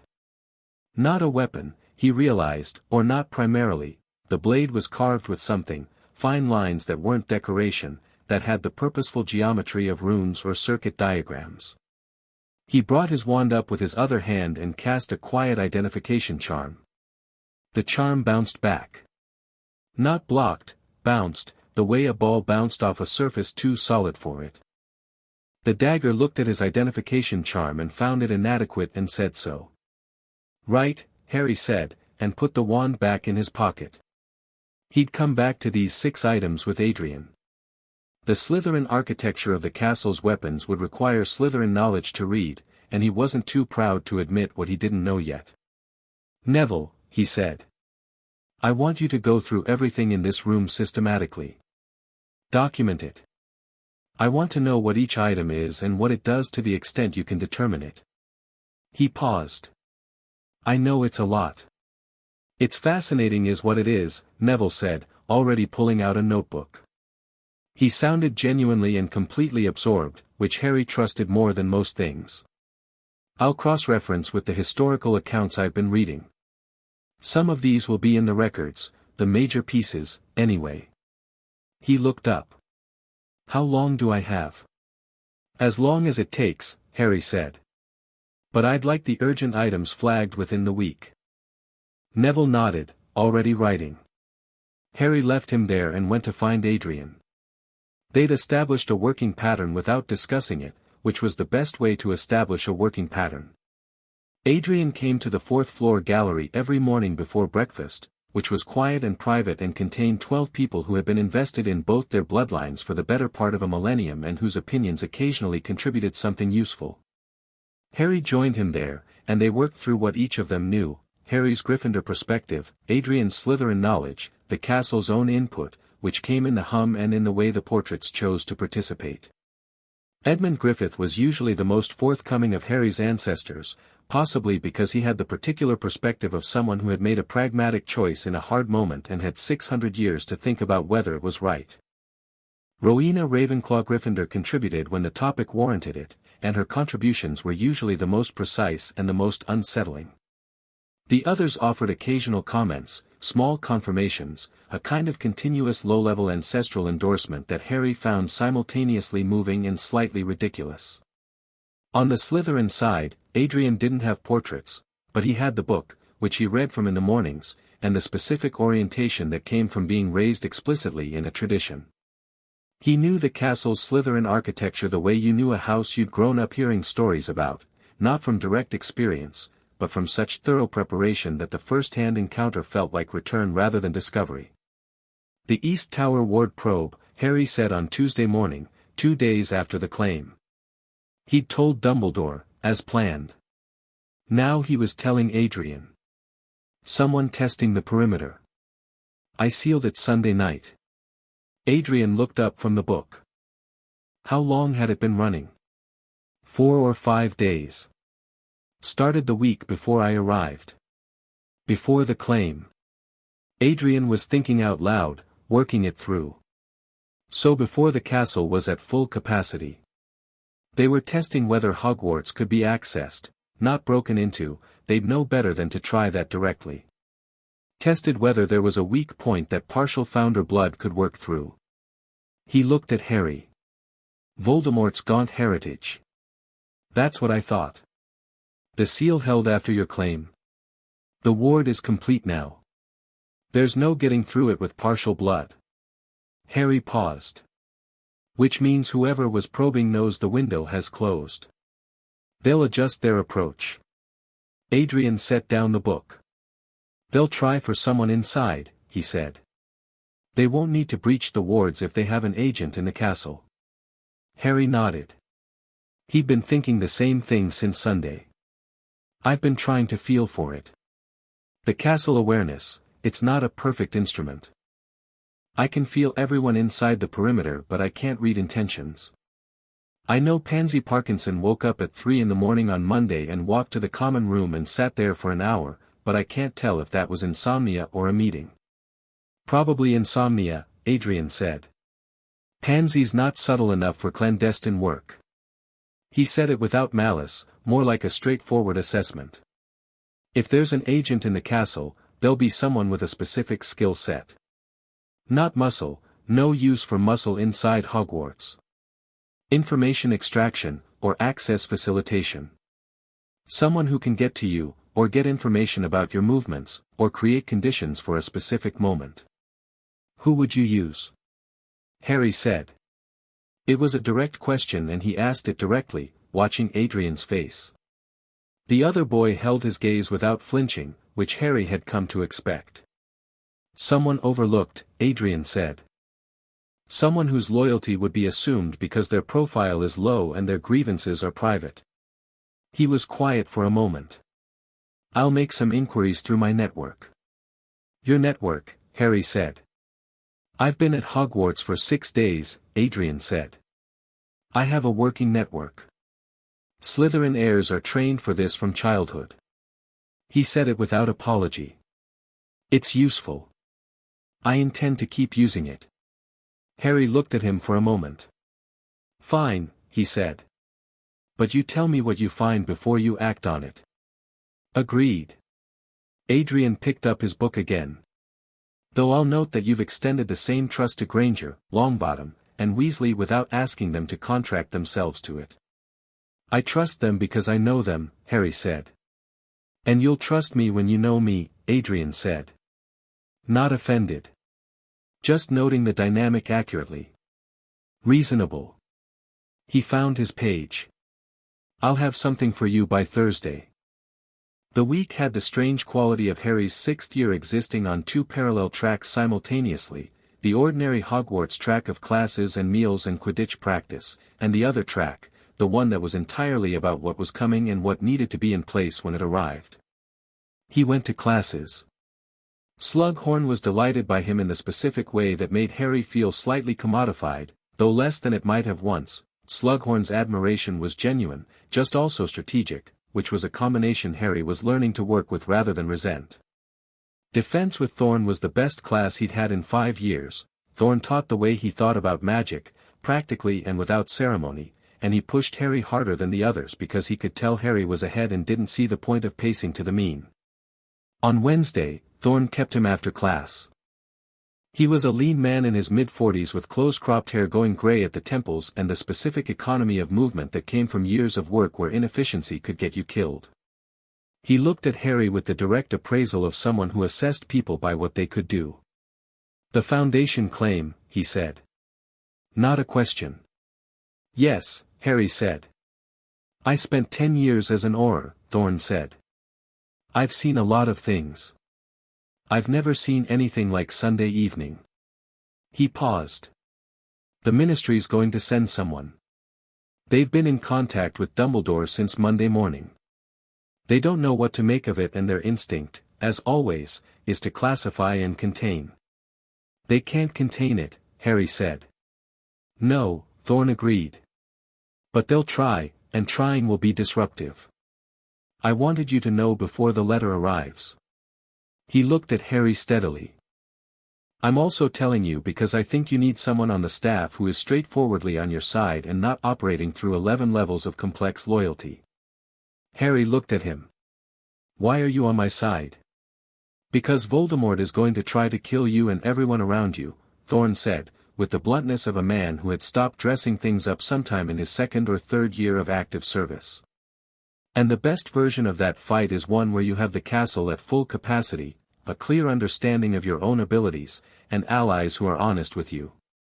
I'd rather be one of those allies than spend a year watching from the staff table and providing theoretical combat instruction. A beat. Also, the Founders' War protocols are things I've studied academically for years, and the possibility of seeing them operational is frankly extraordinary, and I'm not above admitting that. Harry almost smiled. Can you be useful in the weapons room? Thorn's expression did something that might, on a less contained face, have been delight.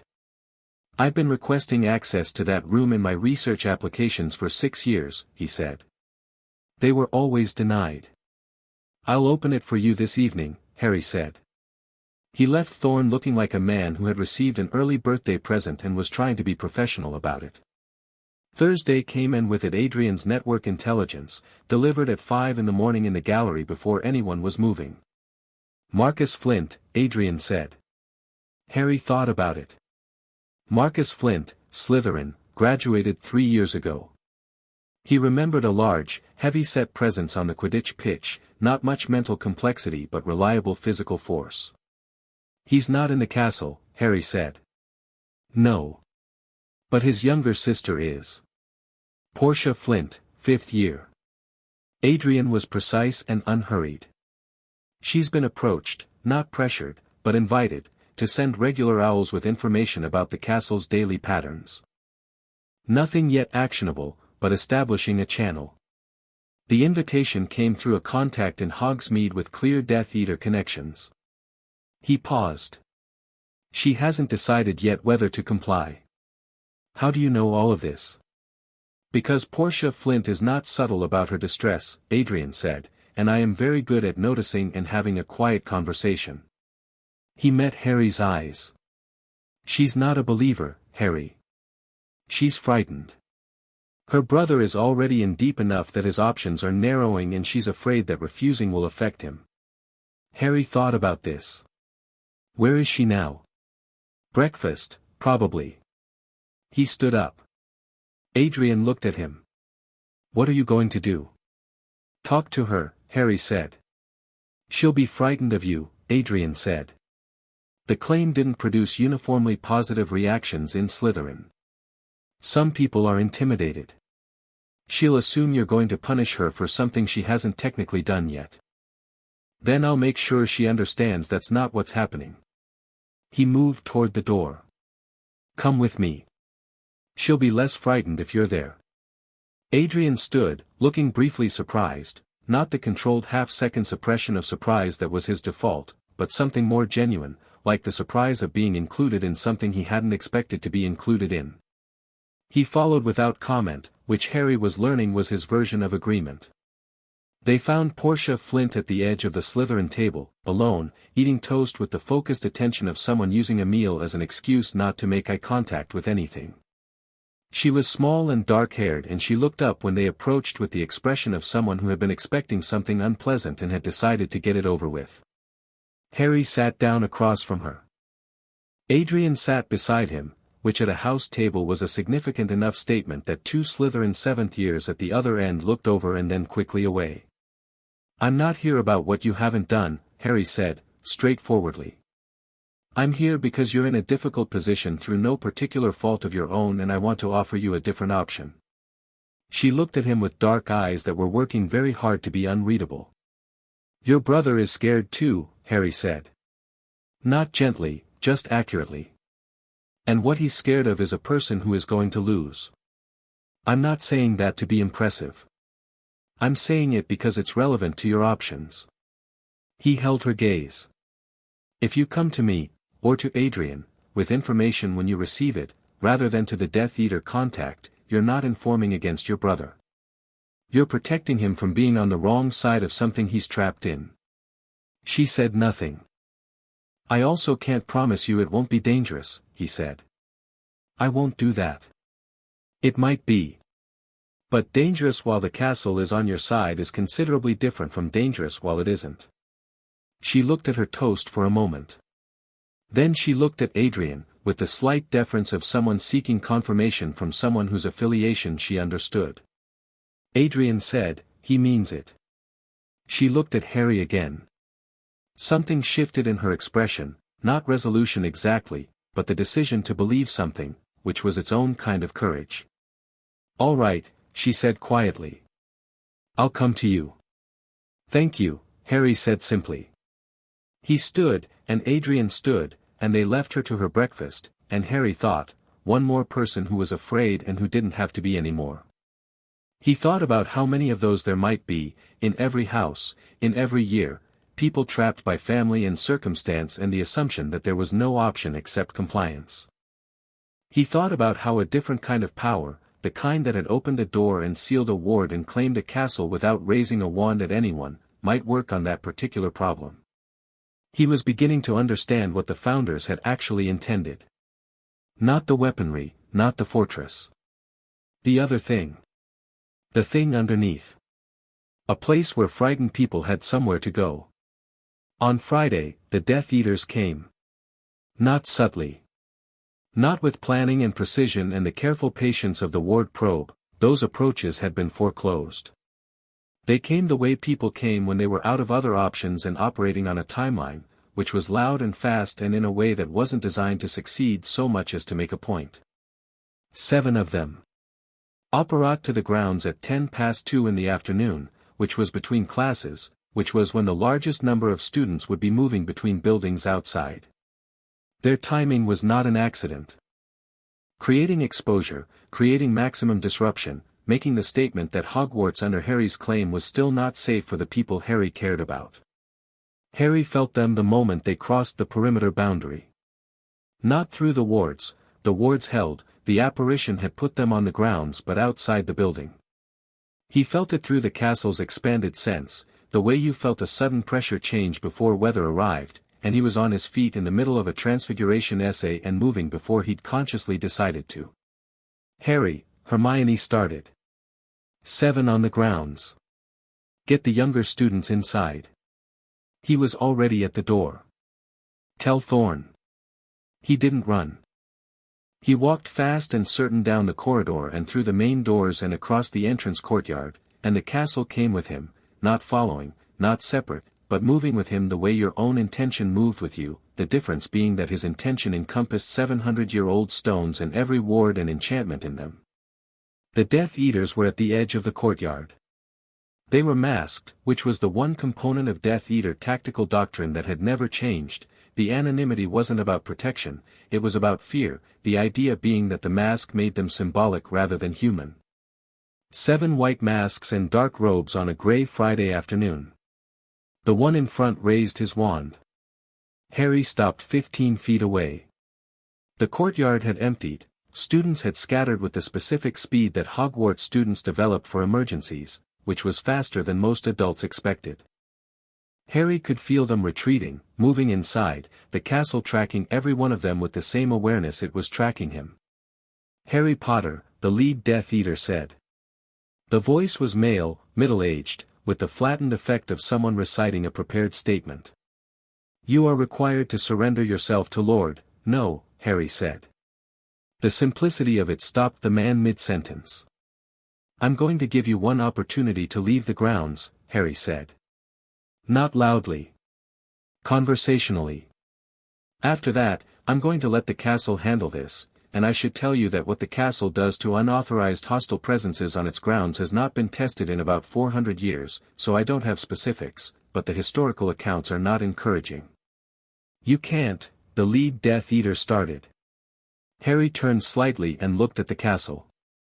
Just looked at it, one deliberate glance, the way you looked at a teammate to confirm a play. The wards did not lower. The castle did not deploy anything visible. What it did was shift its relationship to the 7 people standing on its grounds from hostile presence to targeted response, and the specific quality of that shift was something Harry felt as a deep clean movement of power, like a tide turning. The 7 Death Eaters felt it too. He could tell because 4 of them took a step back simultaneously without appearing to choose to. The lead Death Eater cast first, a blasting curse, powerful and direct, aimed at Harry's chest. It was a serious curse, the kind that in an open fight with no castle behind you required active defense. Harry raised his left hand, palm out, not his wand hand. The curse hit the ward boundary that had moved with Harry, a personal extension of the castle's protection that he discovered he could maintain within the building and, now, apparently outside it too within the grounds, and it didn't reflect, didn't dissipate. It absorbed. The castle took it and the courtyard stones remained unscratched. 6 more curses came in rapid succession. Harry stood with his hand up and the castle absorbed all of them with the same patient efficiency, and he looked at the 7 Death Eaters through the barrage and said nothing because there was nothing useful to say in this particular moment. The spells were being recycled into the ward matrix, he could feel it, the castle taking hostile magic and converting it, the way a deep body of water absorbed thrown stones. Then he moved. He crossed the distance in 6 steps, and he did use his wand, not for a combat spell, not for anything that would have satisfied the definition of fighting back. He cast 6 binding spells in rapid sequence, each one targeted and precise, and the castle's awareness told him exactly where each Death Eater was positioned so he didn't have to look for them. The 6th step put him in the center of the group and he turned once, a clean pivot, and cast the 7th binding at the lead Death Eater who was trying to disapparate.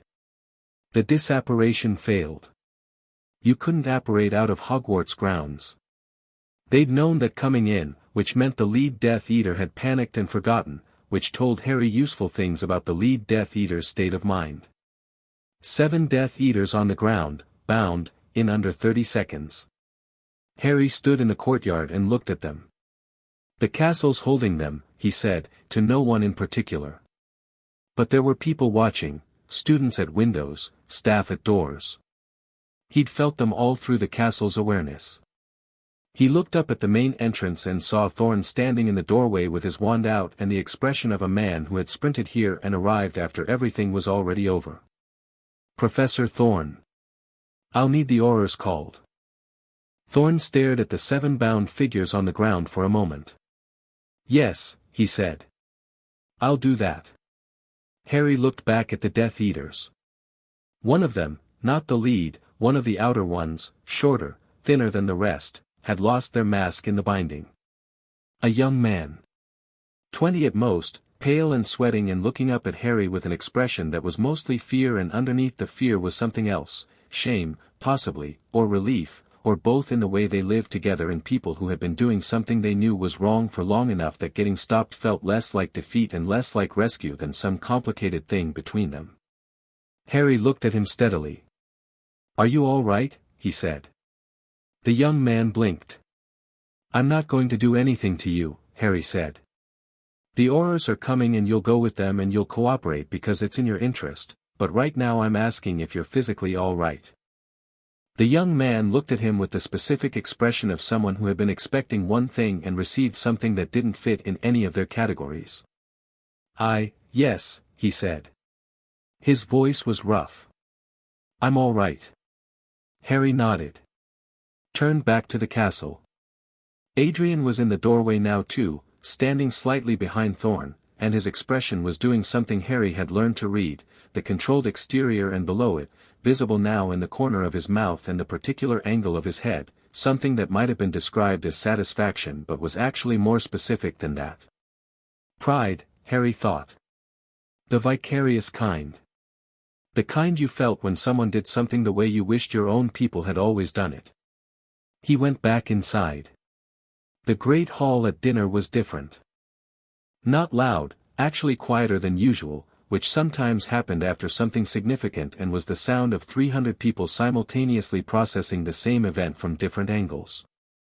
The story had moved through the school in the 3 hours between the courtyard and dinner with the particular speed and accuracy that important stories moved, which meant 90% of the facts were correct and 10% had been elaborated into something more cinematic.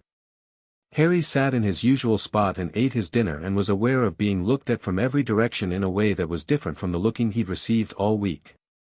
Sunday's claim had been astonishment and uncertainty. This was something else, this was assessment, the look of people deciding what they thought, settling on an answer, and then deciding how they felt about the answer they'd settled on. Most of them, he thought, were settling on something that wasn't quite safety but was in the same family as it. The specific comfort of there is someone between us and what frightens us and they are not frightened themselves.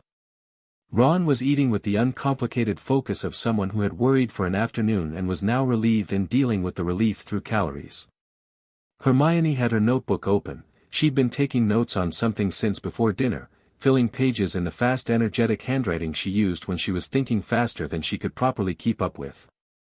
Neville was eating quietly and looking at his plate, and Harry knew him well enough to know he was thinking rather than troubled. "The young one," Neville said, without looking up. "The one whose mask came off." "What about him?" Harry said. "I recognized him," Neville said. "He was in Hufflepuff. 2 years above us. He left at 16, everyone assumed he'd just dropped out. His name is Edmund Carus." Harry put down his fork. "He's not a Death Eater." "I don't think he's a believer," Neville said. "I think he's someone who got pulled in somehow and didn't have a way back." He looked up. "The way you spoke to him in the courtyard, I think that might have been the first time someone spoke to him like a person in a very long time." Harry thought about Portia Flint saying "all right" over her toast. He thought about the gallery full of portraits that had been waiting to welcome someone home for 600 years. He thought about Godric Gryffindor and Salazar Slytherin building their stronghold and putting Article 7 in the foundations and agreeing on the one thing they still agreed on at the end of their friendship. A place where frightened people had somewhere to go. He looked at the Slytherin table. Adrian was watching him across the hall with those gray eyes that had started the week as cool assessment and were becoming something more like the way people looked when they were invested in an outcome. Harry looked back at him and nodded once. Adrian's chin lifted slightly. "Yes. I saw it. I understand what you're doing." Across the hall, at the Ravenclaw table, a small second-year girl was telling her friends about what she'd seen from the window in excited breathless detail. At the Hufflepuff table, a group of sixth-years were having what looked like a serious conversation that wasn't the usual tenor of Hufflepuff conversations: strategic, directed. At the Slytherin table, beside Adrian, a seventh-year boy Harry had never spoken to was watching Harry with a complicated expression that was working its way towards something that wasn't loyalty yet but was moving in that direction. Voldemort had sent 7 Death Eaters to make a point. The point that had been made was not the one he'd intended. Harry picked his fork back up and finished his dinner.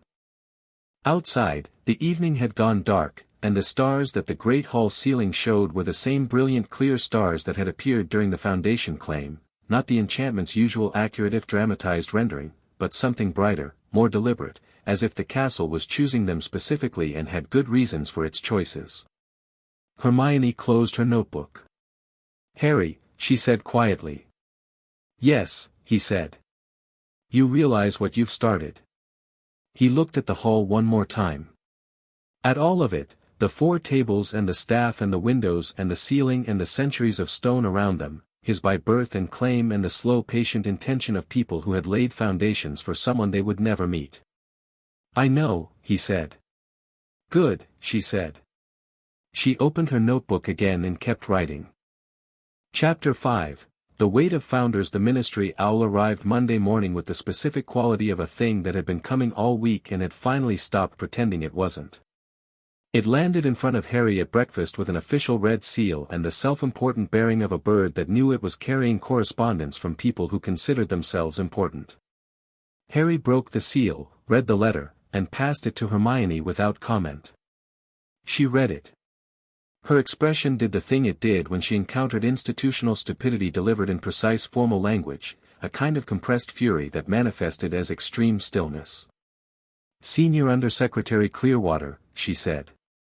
"Requesting your presence at the Ministry for a formal assessment of," she read from the letter, "the extraordinary magical event of September 7th and its implications for the continued lawful governance of Hogwarts School under the authority of the Ministry of Magic." "Requesting," Ron said, reading over her shoulder. "Doesn't sound like requesting." "It isn't," Harry said. He ate his toast. "It's summoning with polite vocabulary." "Are you going?" Ron said. "No," Harry said. The table absorbed this. Neville refilled his pumpkin juice. Hermione set the letter down with the focused deliberateness of someone deciding how to respond to it. Ron looked like he approved. "They'll escalate," Hermione said. "Let them." Harry looked at the letter one more time and turned it over so he didn't have to look at the seal. "The Ministry has no jurisdiction over what I am or what I've claimed. The Founders' Foundation protocols predate the Ministry by approximately 800 years and were never superseded by any subsequent magical governance legislation because nobody knew they existed." He looked at Hermione. "Is that correct?" "I checked," she said. "It's correct. The Foundation protocols aren't a loophole, they're structurally senior to everything the Ministry was built on. If you wanted to be technical about it, the Ministry's authority over Hogwarts has always been conditional on the castle having no active Master Warden." A pause. "It now has one. Which means the Ministry's relationship to Hogwarts has changed," Harry said. Significantly, Hermione agreed. "They won't like that," Neville observed. "No," Harry said. "But what they like isn't the governing consideration." He folded the letter, pocketed it, and went to class. Defense that morning was the kind of lesson Thorn ran when he decided the standard curriculum was insufficient, which increasingly meant most lessons. He'd cleared the desks to the walls and he was teaching them something he called situational magic, which was not in any textbook and which Harry suspected Thorn had developed personally from field experience. The principle was simple: magic didn't happen in controlled laboratory conditions. It happened when you were moving, when you were scared, when you didn't have all the information, when the ground was uneven or the light was wrong or someone was shouting in your ear. Training that only worked in optimal conditions was training that would get you killed. He had them moving while they cast, not the staged choreography of dueling club but actual movement, changing direction mid-spell, casting around corners, switching wand hands. Most of the class was struggling. Harry was not struggling, which was drawing Thorn's specific attention. "Potter," Thorn said, midway through the lesson, while the rest of the class was catching their breath. "Non-wand." The room went quiet. Harry looked at him. "You sealed a ward without a wand last week," Thorn said. He said it matter-of-factly, the way he said most things, without drama and without apology for knowing what he knew. "I want to see what that looks like externally." Harry considered this. The non-wand work had been instinctive each time it happened. He hadn't developed a conscious technique for it so much as discovered that it was available when he stopped looking for his wand first. The question was whether it could be done deliberately and in isolation from the castle's direct involvement. He set his wand on the desk beside him. He looked at the training dummy Thorn had set up at the end of the room, an enchanted form, roughly human, set to light up red when hit by sufficient magical force. He reached for the magic the way he'd reached for it in the chamber and in the gallery and on the grounds on Friday, and the difference between now and then was that now there was no specific external trigger. Just him and the air between him and the target. The dummy lit red. Not with impact force, there was no visible spell, no flash of light. The magic had moved as a direct force, targeted, intent made physical without the intermediary of a wand and a verbal component. The dummy rocked on its base and settled. The room was very quiet. "Again," Thorn said. "Faster." Harry did it 3 more times. The second time was slower because he was thinking about it too hard. The third time was clean. The fourth time he did it while walking, mid-step, barely a conscious decision. Thorn looked at him for a long moment. Then he looked at the class, which was watching with the particular arrested attention of people who have seen something they don't have a category for. "This," Thorn said, turning back to the room, "is what advanced magical integration looks like. It is not a trick. It is not something Potter was born able to do." He looked at Harry briefly. "It is what happens when magical understanding becomes structural rather than procedural. You stop performing magic and start being it." He looked at the class. "That is what I am trying to teach you. It will take most of you years. That does not mean you stop working toward it today." He reset the dummy and went back to the lesson. Harry picked up his wand and rejoined the class and felt Hermione looking at him from 3 feet away with the expression she wore when she was updating her model of something important. We're going to talk about that, she said quietly. I know, he said. Dumbledore came to find him Tuesday afternoon. Not formally, no summoning note, no request through an intermediary. Harry was coming back from the weapons room with Neville, the two of them talking through what Neville had catalogued in the past week, when Dumbledore appeared at the corridor junction with his hands folded in his robes and the expression of someone who had been thinking about something for several days and had arrived at the conversation. Harry, he said. Do you have a few minutes? Neville caught Harry's eye briefly. I'll finish the notes, go ahead, and continued down the corridor. Harry walked with Dumbledore in the way he'd walked with him before, the measured pace of the old man, the way he always seemed to be taking a slightly different route than the direct one, as if the path of a conversation mattered as much as its destination. The Ministry letter, Dumbledore said. I'm not going, Harry said. I know. He paused. I told them you wouldn't. Minister Scrimgeour has been persuaded, with some difficulty, that a direct confrontation with you at this stage is not in the Ministry's interest. You defended my position, Harry said. He meant it without irony, but it came out with a slight quality of surprise that Dumbledore clearly heard. I have not always been forthright with you, Dumbledore said, without evasion. But I have always, in the ways I understood how, been on your side. He glanced at Harry. I am aware that those two things have not always been compatible. Harry said nothing, which was its own kind of response. They walked. The Aurors who collected the Death Eaters on Friday, Dumbledore said. Kingsley Shacklebolt debriefed them at the Ministry. 3 of them have provided information voluntarily. Apparently the events on the grounds were sufficiently clarifying that several reconsidered their previous commitments. He looked ahead. The youngest one, Karis, has asked to speak with you directly. Harry thought about the face under the lost mask. The shame and relief that weren't quite either thing. Arrange it, he said. I already have.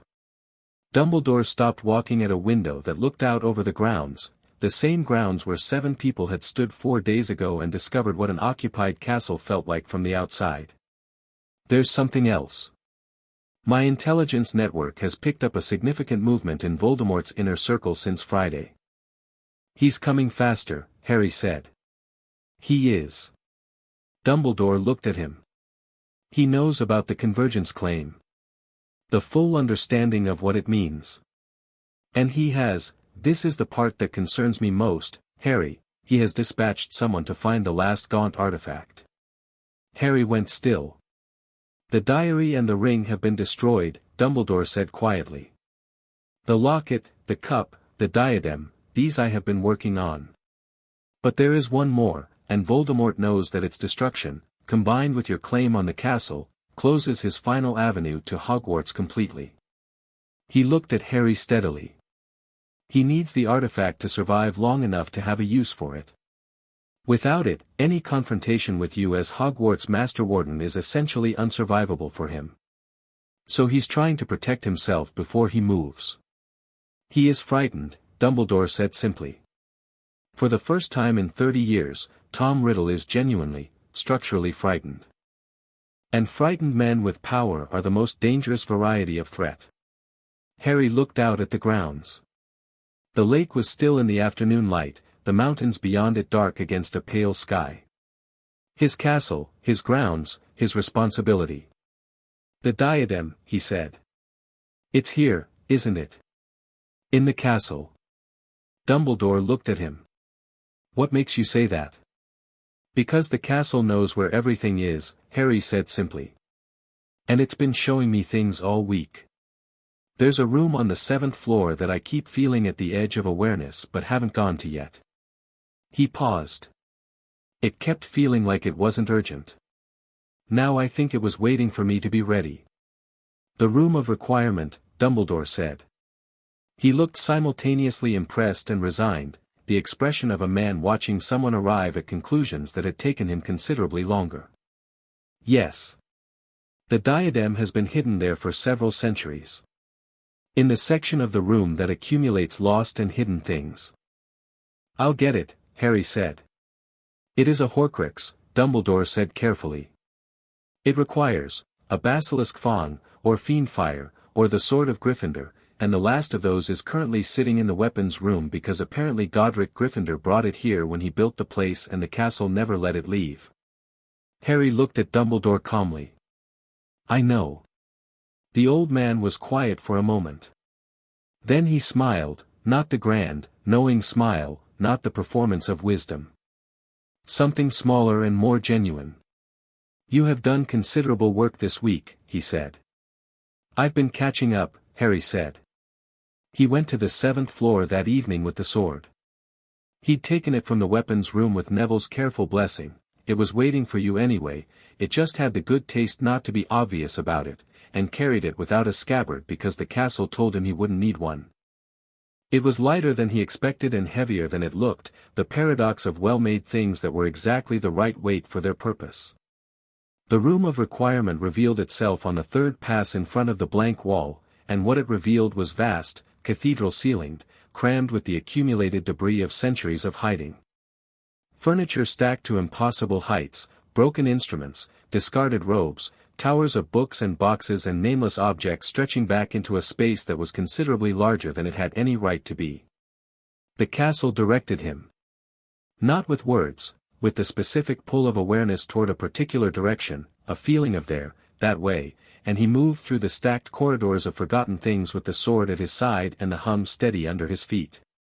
He found the diadem on a stone bust near the back of the room. It looked like a crown, delicate, blue-stoned, with Ravenclaw's eagle worked into the metal. It sat on the bust's head with the casual positioning of something placed there carelessly, and around it the air had the particular deadness of a Horcrux, that specific wrongness that Harry had learned to feel since his first encounter with Tom Riddle's diary, the quality of something that shouldn't exist but did, an absence wearing the shape of a presence. He looked at it for a moment. He thought about Rowena Ravenclaw Gryffindor in her portrait, with her sharp eyes and her dry voice and the way she'd said give him the truth first as if it were the most obvious principle in the world. He thought about her mother, whose intelligence had been legendary and whose diadem had been corrupted by a man who understood how to parasitize beautiful things. He raised the sword. The diadem came apart with a sound like breaking glass and a cold rush of displaced air that smelled of dark water, and somewhere deep in the castle something shifted, a piece of the wrongness Harry had been peripherally aware of since first year dissolving like a wound beginning to close. He stood with the sword in the smoking remains of the diadem and felt the castle exhale. One more, he thought. One more Horcrux after this, if Dumbledore's intelligence was right, and then Voldemort came down to a mortal man with a mortal man's vulnerabilities and Harry's claim on Hogwarts and everything the Founders had built waiting to meet him. He walked back through the room of lost things and thought, not much longer now. The fracturing began on Wednesday. It started, as most significant fracturings did, at the edges, in the small decisions of people who had been holding positions and found those positions becoming untenable. A Slytherin fourth year named Bertie Alcott came to the castle's awareness, which meant, in practical terms, came to Adrian's attention and then Harry's, having received a letter from his parents instructing him to report on Harry's movements and capabilities. Bertie Alcott was 14, terrified, and had immediately gone to Adrian rather than comply. That was one. By Wednesday evening there were 3 more similar situations, different houses, different ages, all following the same pattern, family pressure, instruction to report, the child choosing not to. Coming, in each case, to someone they trusted in Harry's orbit rather than to Harry directly. The network Adrian had built in 1 week was doing something Harry hadn't explicitly asked it to do, it was becoming a safe route for people who needed one. He noticed this over dinner on Wednesday and told Adrian. I know, Adrian said. I've been managing it. You could have told me. I'm telling you now. He was entirely unruffled. You told me to tell you what I found before acting on it. I haven't acted on any of it yet, I've been gathering, and now I'm telling you. The rate is accelerating. By end of week there will probably be a dozen. That's not a coincidence, Harry said. The word is spreading. Someone is telling people that this is an option. Adrian looked at him without expression. Adrian, Harry said. I may have had some quiet conversations, Adrian said. Harry looked at him. The controlled surface, the grey eyes, the absolute composure of someone who had been trained to be excellent in exactly the situations that other people found difficult. You're building me a network, Harry said. I'm building us a network, Adrian said. The difference matters. Slytherin's heir doesn't serve Gryffindor's heir, the protocols are explicit about that. This is cooperative. He picked up his fork. Also, it's the right thing to do. Which I didn't expect to find myself saying quite this often in your company, but here we are. Harry watched him for a moment. Then he laughed, short, genuine, the specific laugh that came from someone being better than expected in a way that was also funny. Here we are, he agreed. Dumbledore called a full order meeting on Thursday evening. Harry knew because the castle knew, 17 people arriving through various access points in the late afternoon, converging on the headmaster's office with the specific patterns of people trying not to be observed. He didn't go. He'd been invited, technically, a note left on his desk in Dumbledore's hand, and he'd declined, technically, by not showing up. He felt it was more honest than the alternative. What he did instead was go to the gallery. He sat in front of Rowena's portrait while the meeting went on above him, and he thought out loud, which was something he'd never done in his life and which felt, in the company of 12 dead people who had been waiting for him, surprisingly natural. He's coming soon, Harry said. Dumbledore thinks within the month. The Horcrux situation is almost resolved, there's one left, and the intelligence says Voldemort knows it. He'll try to secure it before attacking, but securing it takes time and moving on me takes more. He paused. His problem is that there's no good option. If he waits, I get stronger. If he moves now, he's vulnerable. If he tries the castle directly, the wards are at full capacity and I have the weapons room. If he draws me out, I'm not inside the walls, but I'm also not helpless outside them. You're thinking like a general, Rowena said. I'm trying to. A general's first question is not how do I win, she said. It's what does my enemy need to do to lose. Harry thought about this. He needs to be mortal, he said. The last Horcrux. And he needs to be alone. His power is partly in what people fear, the organization, the followers, the idea of him. If those things dissolve before the final confrontation, what's left is just a man. And what dissolves an organization? Rowena said. Hope, Harry said, after a moment. If people believe there's a winning side, and that the winning side is accessible to them. He looked at the gallery. At Edmund Griffith and his pragmatic choice. At the row of ancestors who had kept a bloodline alive through 600 years of careful ordinary living. Portia Flint. Edmund Carris. The 4 students this week. It's not just information gathering. No, Rowena agreed. It's dismantling the fear that keeps people in place, he said. One person at a time, until the structure Voldemort built his power on stops holding weight. Godric would have tried to do it all at once in one dramatic confrontation, Rowena said, with the precise affection of someone characterizing a person they loved and found exasperating. Salazar would have tried to do it entirely through intelligence and manipulation, without anyone knowing he'd done it until it was over. She looked at Harry. You appear to be doing both simultaneously. Is that a problem? It's remarkable, she said. It's also extraordinarily difficult to sustain. I know. He looked at the floor for a moment. I'm 17. Yes, she said, without diminishment and without false comfort. Just acknowledgement. You are. He sat with that for a while. I have a question, he said. Ask. The 6th item in the weapons room. The dagger.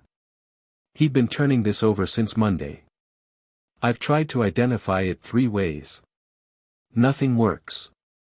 The castle won't tell me what it is, it sort of redirects when I ask, like it's not time yet. What do you know about it?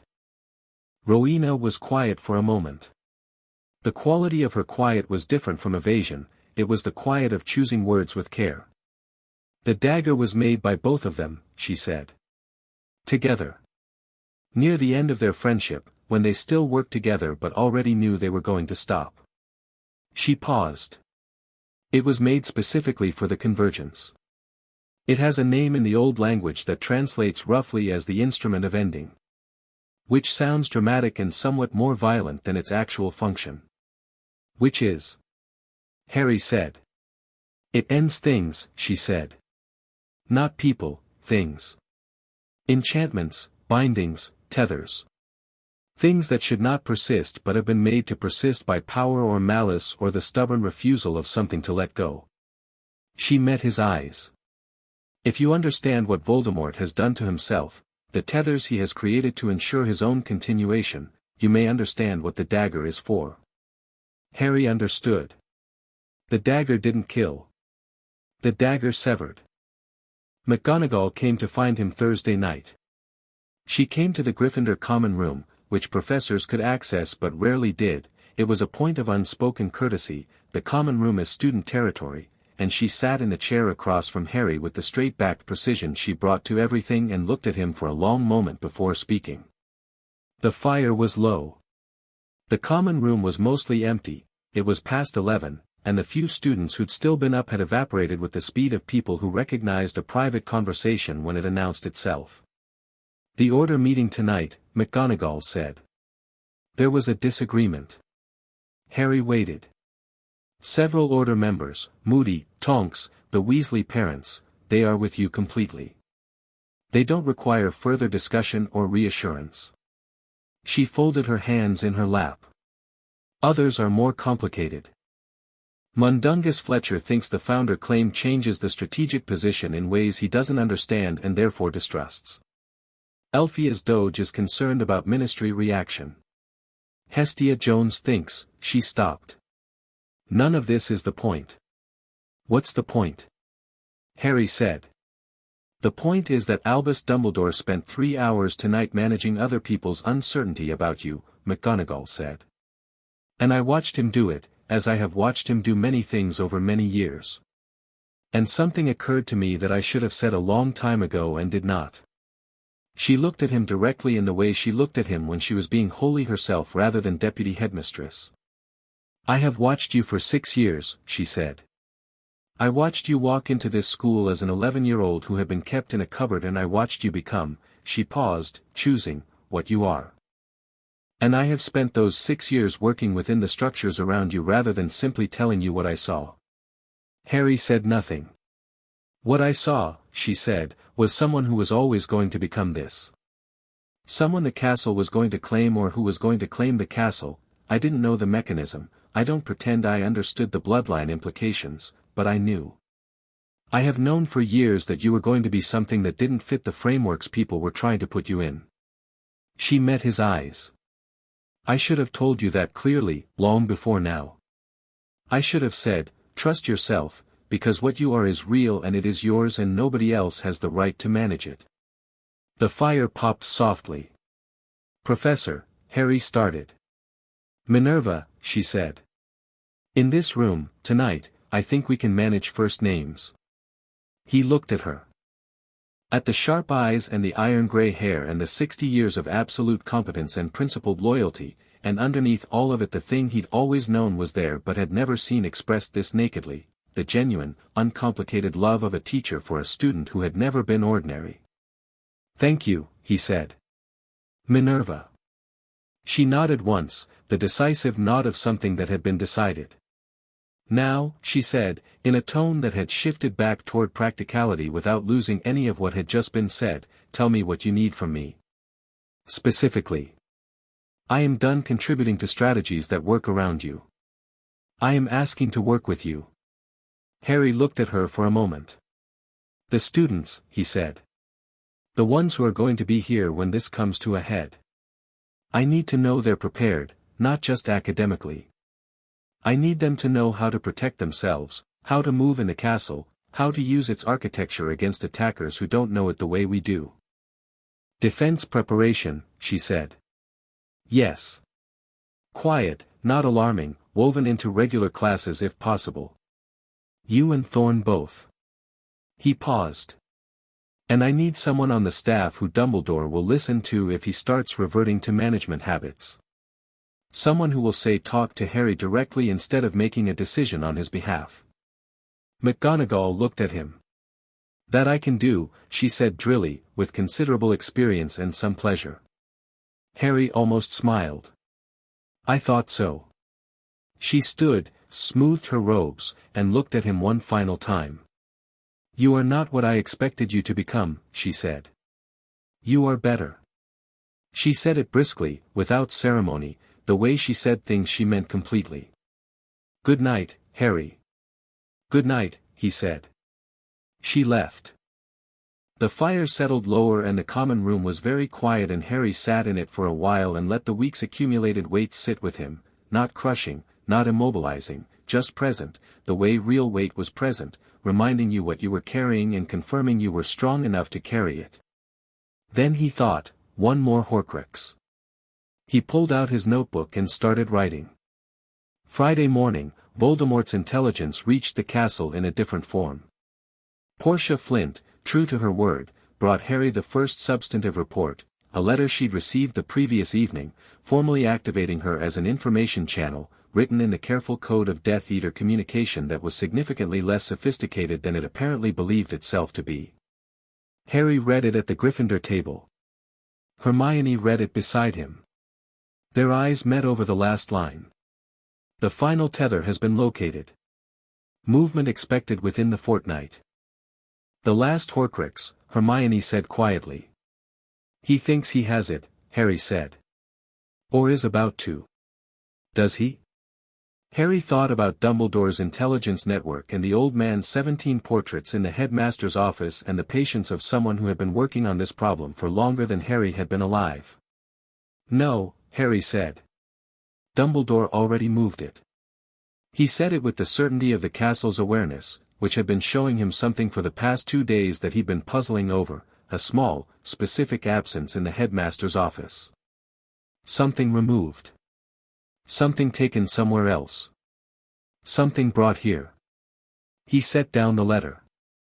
He looked at the great hall around him, the morning light coming through the windows, students eating breakfast, the ordinary extraordinary texture of a place that had been built specifically for this, for a time like this, for a person like him. Hermione, he said. Yes, she said, which was her version of I'm already 3 steps ahead of you, go on. The fortnight, he said. That's when he's coming. Yes. So we have 2 weeks to finish the preparation. Yes. Is that enough time? She was quiet for exactly 1 second, which was her version of a genuine calculation rather than reassurance. Yes, she said. If we work every day. Then we work every day. He stood up. He looked at the table, at Ron already nodding, at Neville already reaching for his notebook, at Hermione already organizing her thoughts with the focused precision of someone who had been waiting for the moment to formally begin. He thought of Adrian across the hall and Thorn at the staff table and McGonagall sitting with her straight-backed certainty and Dumbledore with his vials of memory and his late-arriving honesty. He thought of 12 portraits and the dagger and the sword and the deep hum of stones that had been waiting 900 years for someone to come home. 2 weeks, he said. He left breakfast early and went to find the weapons room, and the castle lit his way with every torch on every corridor, clear and steady and warm, the way a house lit itself for someone it was glad to see. Chapter 6, Hogwarts Bows. The 2 weeks passed the way the time before important things always passed, simultaneously too fast and too slow, the days compressed and the nights stretched, every hour carrying the specific weight of something being built toward. Harry didn't waste a single one. He worked with Thorn every morning before breakfast in the weapons room, learning the Founder-era combat principles that Thorn had been studying academically for years and Harry was now learning practically with the castle as his training partner. The non-wand work developed into something more reliable, not always, not for everything, but for the specific applications that the castle supported, the direct force casting and the ward manipulation and the thing that had no modern name but that Thorn called projection, which was the extension of his awareness through the castle's structure to affect things at a distance. He worked with Neville on the 6 central items every evening. The dagger's function he knew. The bracers turned out to extend the ward projection, wearing them moved the personal ward boundary outward by roughly 30 feet, making it a tactical rather than a purely defensive tool. The silver circlet was a communication instrument, founder era, broadcasting intent rather than words. When worn by the Master Warden and a founder heir simultaneously, it synchronized their awareness of the castle's state. Harry and Adrian tested it one evening and spent 20 minutes in complete silence, the castle moving between them like shared breathing, before Adrian took it off and sat quietly for a moment in a way that suggested the experience had been more affecting than he prepared for. He sat with Dumbledore twice a week, and these conversations were different from every previous version of sitting with Dumbledore, direct, mutual, without the traffic of management moving underneath the words. The old man had information Harry needed and Harry had perspectives Dumbledore needed, and they exchanged them cleanly. Voldemort's Horcrux, the last one, a small golden cup that Dumbledore had removed from its hiding place and secured in the castle's deepest ward, was dealt with on the Wednesday of the second week. Dumbledore handled it himself, with the sword of Gryffindor, in the headmaster's office, and afterward he sat for a long moment with the expression of a man who has finished something very long and feels the specific lightness of an ended weight. "That's the last of it," Dumbledore said. "Yes," Harry said. "He'll know soon," Dumbledore said. "He'll feel it. The moment one of the tethers is severed, the connection alerts him, there's no preventing that. He'll know the cup is gone. And he'll move," Harry said. "Immediately." Dumbledore looked at him. "Are you ready?" Harry thought about the weapons room and the gallery and the ward projection and 2 weeks of 12-hour days and the circlet and the dagger and the castle breathing under him with the patience of something 900 years old that had finally stopped waiting. "Yes," he said. Voldemort came on a Thursday. Not at night. Not in the dramatic post-midnight approach of someone who had learned their theater from their own propaganda. He came at dusk, which was worse in its way, the sky the particular deep amber of a dying October afternoon, the ground still visible, the castle windows lit against the coming dark. Harry felt it through the perimeter like a hand pressing against glass. Not 7 Death Eaters this time. Not a probe or a test. The full weight of it, Voldemort himself, the specific quality of his magic distinguishable from everything around it the way a sustained wrong note was distinguishable in music, and behind him the massed presence of the Death Eater force, 40 or more, spread along the tree line at the edge of the forest with the disciplined patience of people following a commander who did not tolerate disorder. Harry was in the great hall when he felt it. Dinner had just begun. The hall was full, 400 students, 30 staff, the warm noise of an ordinary evening. He set down his fork and looked at Hermione, who looked at the ceiling, which had gone dark with the actual sky rather than its enchanted version, and then looked back at him with the expression of someone who had been prepared for this exact moment and had therefore already moved past surprise. "Now," she said. Harry stood. He didn't shout. He didn't need to, the castle carried his voice when he needed it to, the acoustics of the hall responding to the Master Warden the way an orchestra responded to a conductor's downbeat. When he spoke, every person in the great hall heard him clearly. "Voldemort is at the perimeter with approximately 40 Death Eaters," he said. "Direct and calm. The castle is fully warded. Nobody inside is in immediate danger. First through third-year students will go with their heads of house to the interior safe rooms, Professor McGonagall will direct you. Fourth year and above, the choice is yours to stay or go. I won't ask anyone to fight who doesn't want to." He looked at the hall. At 400 faces looking back at him. "I want to be clear," he said. "This is not a siege. He cannot breach these walls while I'm standing in them. What's coming is a confrontation and I intend to end it." He paused. "The castle is on your side. So am I." The silence lasted 3 seconds. Then Neville stood up from the Gryffindor table, picked up his bag, and said, at a normal conversational volume, "Right. What do you need?" And that, somehow, was enough to break whatever collective held breath the hall had been containing, because the noise that followed wasn't panic. It was organized.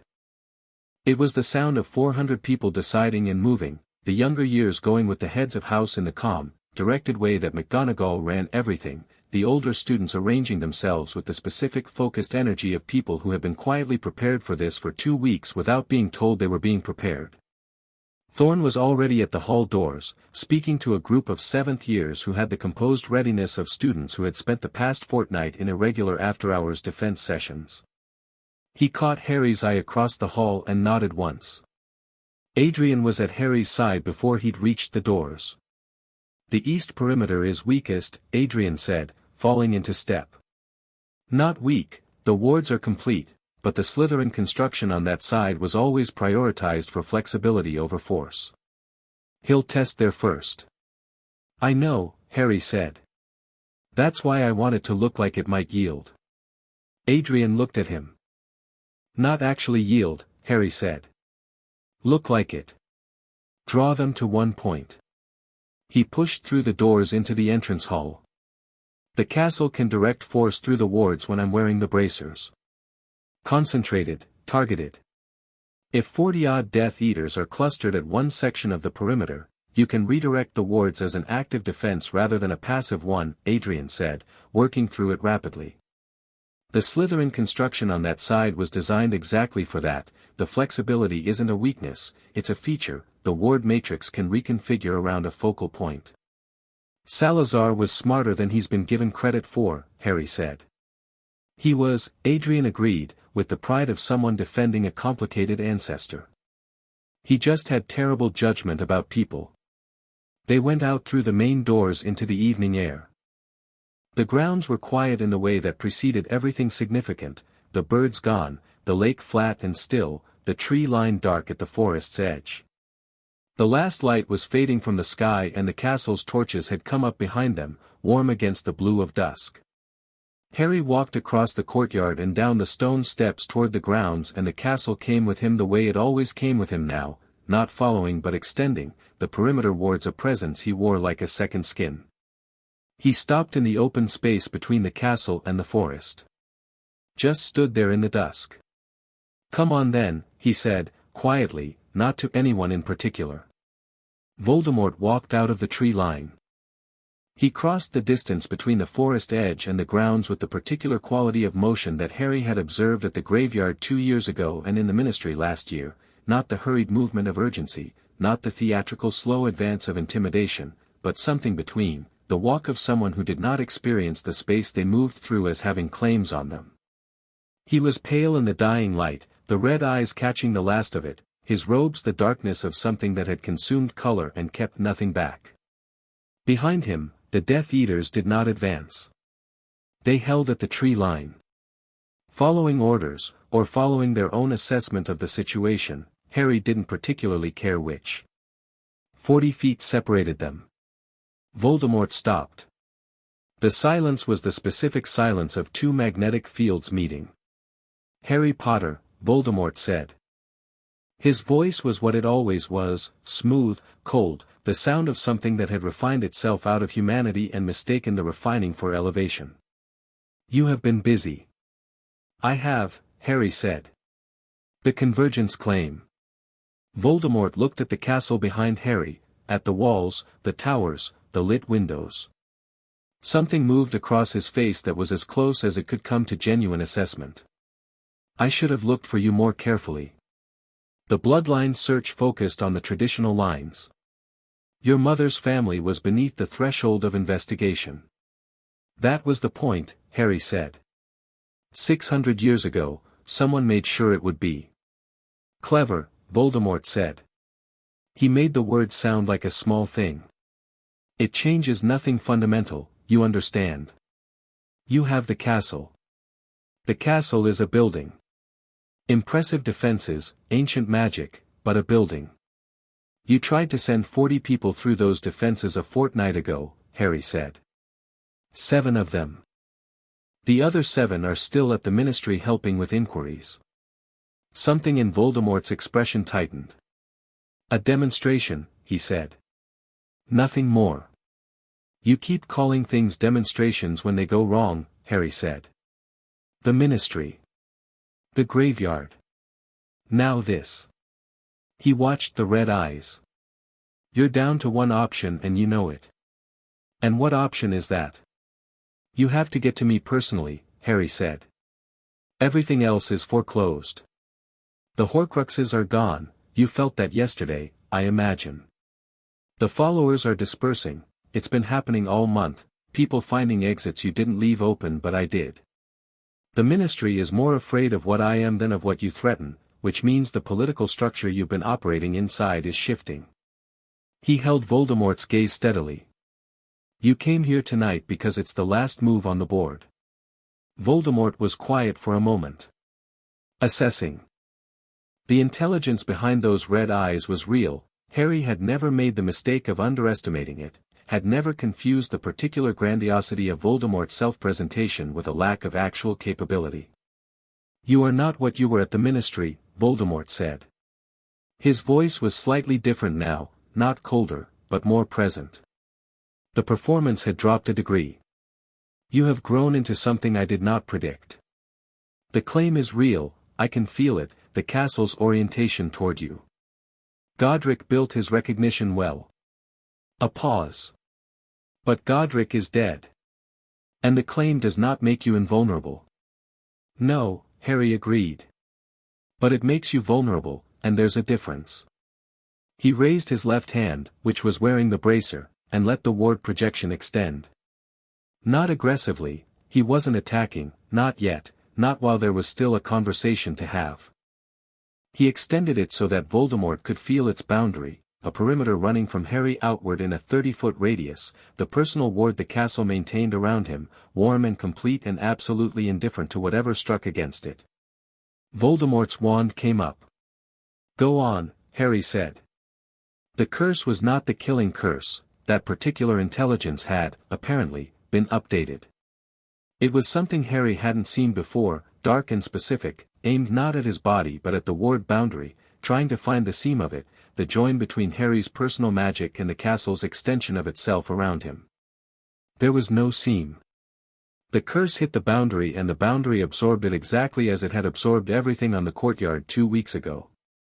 But this time Harry felt the castle's response more precisely, the ward matrix reconfiguring around the impact point, learning the curse's composition, registering it in the ancient defense structures the same way an immune system registered a pathogen.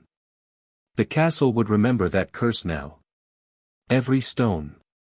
Voldemort tried 3 more in rapid sequence, each different, each aimed at a different aspect of the ward. Each one absorbed. Each one logged. Voldemort lowered his wand. Your ward, he said slowly. The castle is projecting it through you. You're the conduit. Partially, Harry said. The castle projects through me and I direct it. We're not the same thing. But if you were unconscious, Voldemort said, with the careful precision of someone arriving at a conclusion, or dead, the projection would end. Yes, Harry said. So the interesting question is whether you can get to me through 30 feet of Hogwarts' full ward capacity. He looked at the red eyes. The historical accounts of what happens when someone tries that directly are quite specific. Are you familiar with the Battle of Howick in 1147? When the castle had an active Master Warden for the last time? He watched Voldemort's face. The red eyes flickered. Just once, just slightly, the single tell of someone who had in fact read the historical accounts. You have, Harry said. You know what happened at Howick. A tactical engagement, Voldemort said. Exceptional circumstances. 47 attackers, Harry said. None of them died, the castle doesn't kill, Godric was specific about that, it considered killing defensive guests beneath its dignity. But the incapacitation was total. Every single attacker. The Master Warden didn't raise a wand. He looked at the Death Eaters at the tree line, then back at Voldemort. I'm giving you the option not to repeat it. You're offering me terms, Voldemort said. The word was invested with the specific contempt of someone who had never accepted terms from anyone in their life. I'm offering you information, Harry said. Terms come after. After what? After you and I settle this between us. He reached into his robes and took out the dagger. The plain one with the rune-carved blade, the one the castle had kept waiting for 900 years. He held it in his right hand, his wand hand, and let Voldemort see it clearly. Do you know what this is? The silence that followed was different from the previous silences. Voldemort looked at the dagger, and for the first time in the conversation something crossed his face that was not calculation and not contempt and not performance. It was the specific expression of someone seeing a thing they have theoretical knowledge of and hoped never to encounter practically. The Severance Blade, Voldemort said, very quietly. They called it that later, Harry said. The founders just called it the Instrument of Ending. Godric and Salazar made it together for the convergence figure, specifically. He watched the red eyes. You know what it does? It severs tethers, Voldemort said. The smoothness in his voice had thinned. Something older and more genuine was audible underneath it, and what it sounded like was fear, not performed, not managed, but the fundamental animal thing that even Tom Riddle had been unable to fully remove from himself. Magical bindings. Connections that should not persist, Harry said. Yes. The Horcruxes are destroyed, Voldemort said sharply. You can't, the Horcruxes are destroyed, Harry agreed. But you're clever, Tom, and you've had decades, and Dumbledore missed one. He watched it land. Watched the red eyes calculate. Not a physical vessel. A tether built directly into your own magic. The last one. The one you made after the diary and before the ring, when you were already beginning to suspect that physical vessels were vulnerable. He held the dagger steady. It's in your core. It has been for 20 years. And Dumbledore doesn't know it exists. Complete silence.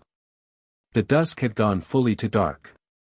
The castle's torches burned behind Harry, and the Death Eaters at the tree line were shapes in the dark, and the October air was cold and utterly still. Voldemort's face had done something extraordinary. The careful construction of it, the performance of power, the chosen removal from humanity, had fractured along a line that must have been there all along, the way old stone fractured along fracture lines that existed before the impact.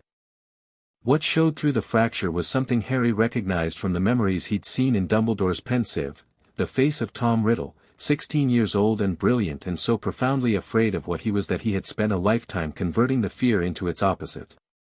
You can feel it, Harry said, not unkindly. You've always been able to feel it, the last one.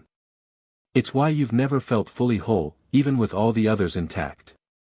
Because this one isn't in an object. It's in you, and it's been pulling at you from the inside for 20 years.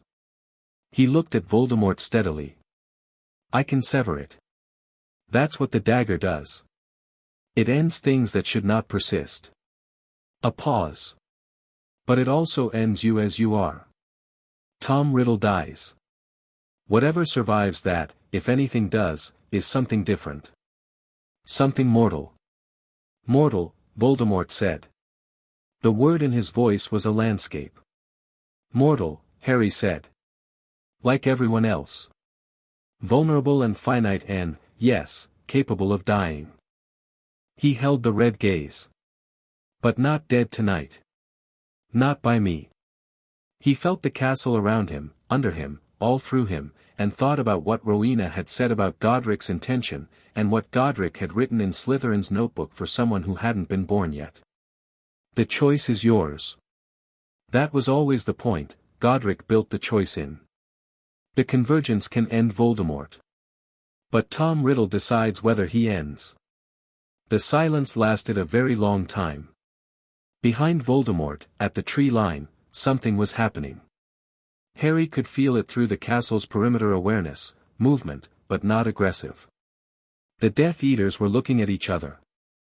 The 40-odd people who had come here tonight on the strength of Voldemort's certainty were watching their lord stand alone in the dark facing something they didn't fully understand, and the certainty was not holding.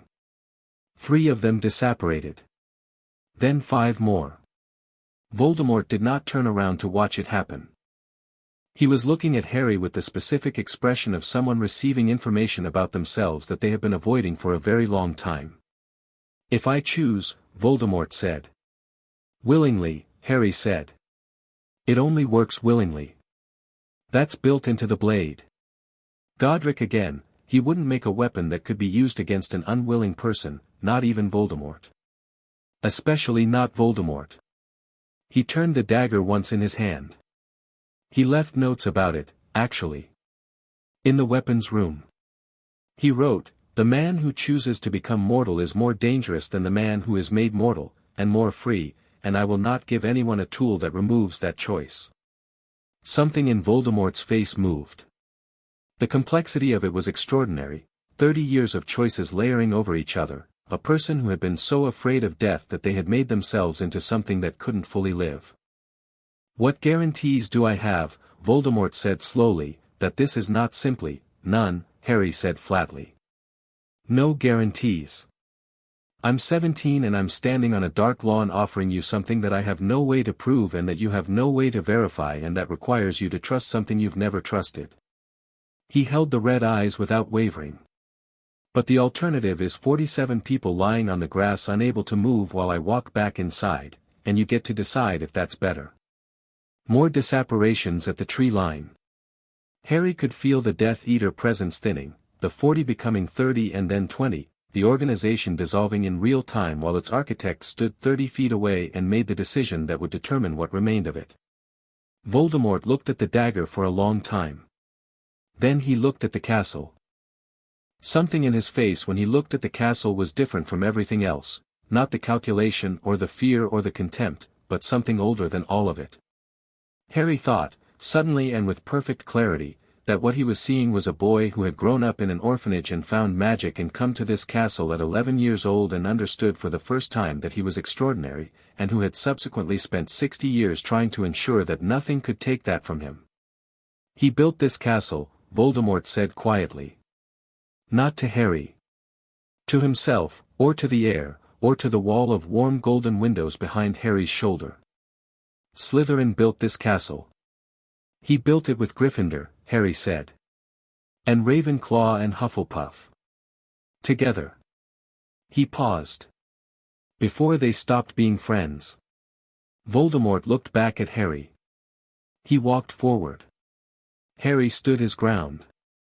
The ward boundary held Voldemort at the edge of it, 10 feet from Harry, the ward surface like a membrane between them. Voldemort stood at that edge and looked at the dagger, and Harry looked at him, and the castle breathed around them both. "Willingly," Voldemort said. The word cost him something. "Your hand," Harry said. "Palm up." The hand came up, pale, thin-fingered, the hand that had ended so many lives for 60 years. Harry stepped forward to the ward boundary and extended the dagger through it. The blade passed through the ward without resistance, as he'd known it would, because it was made for this and the ward knew it. He touched the flat of the blade to Voldemort's palm. The runes on the blade lit. Harry had prepared for the dagger to do something dramatic, a flash of light, a sound, something visible and external. What it actually did was nothing that was visible at all. It was entirely interior, entirely between the blade and the tether it had been made to find. He felt it through the hilt, a single precise severance, not violent, not prolonged. Like cutting a thread that had been pulled too tight for too long, the release of which was almost a relief. Voldemort made no sound. The red eyes changed. Not immediately and not completely, not like a potion reversing, nothing so clean.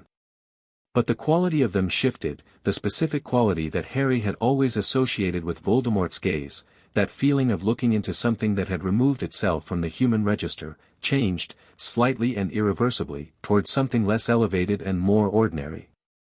Something with the weight of a person in it.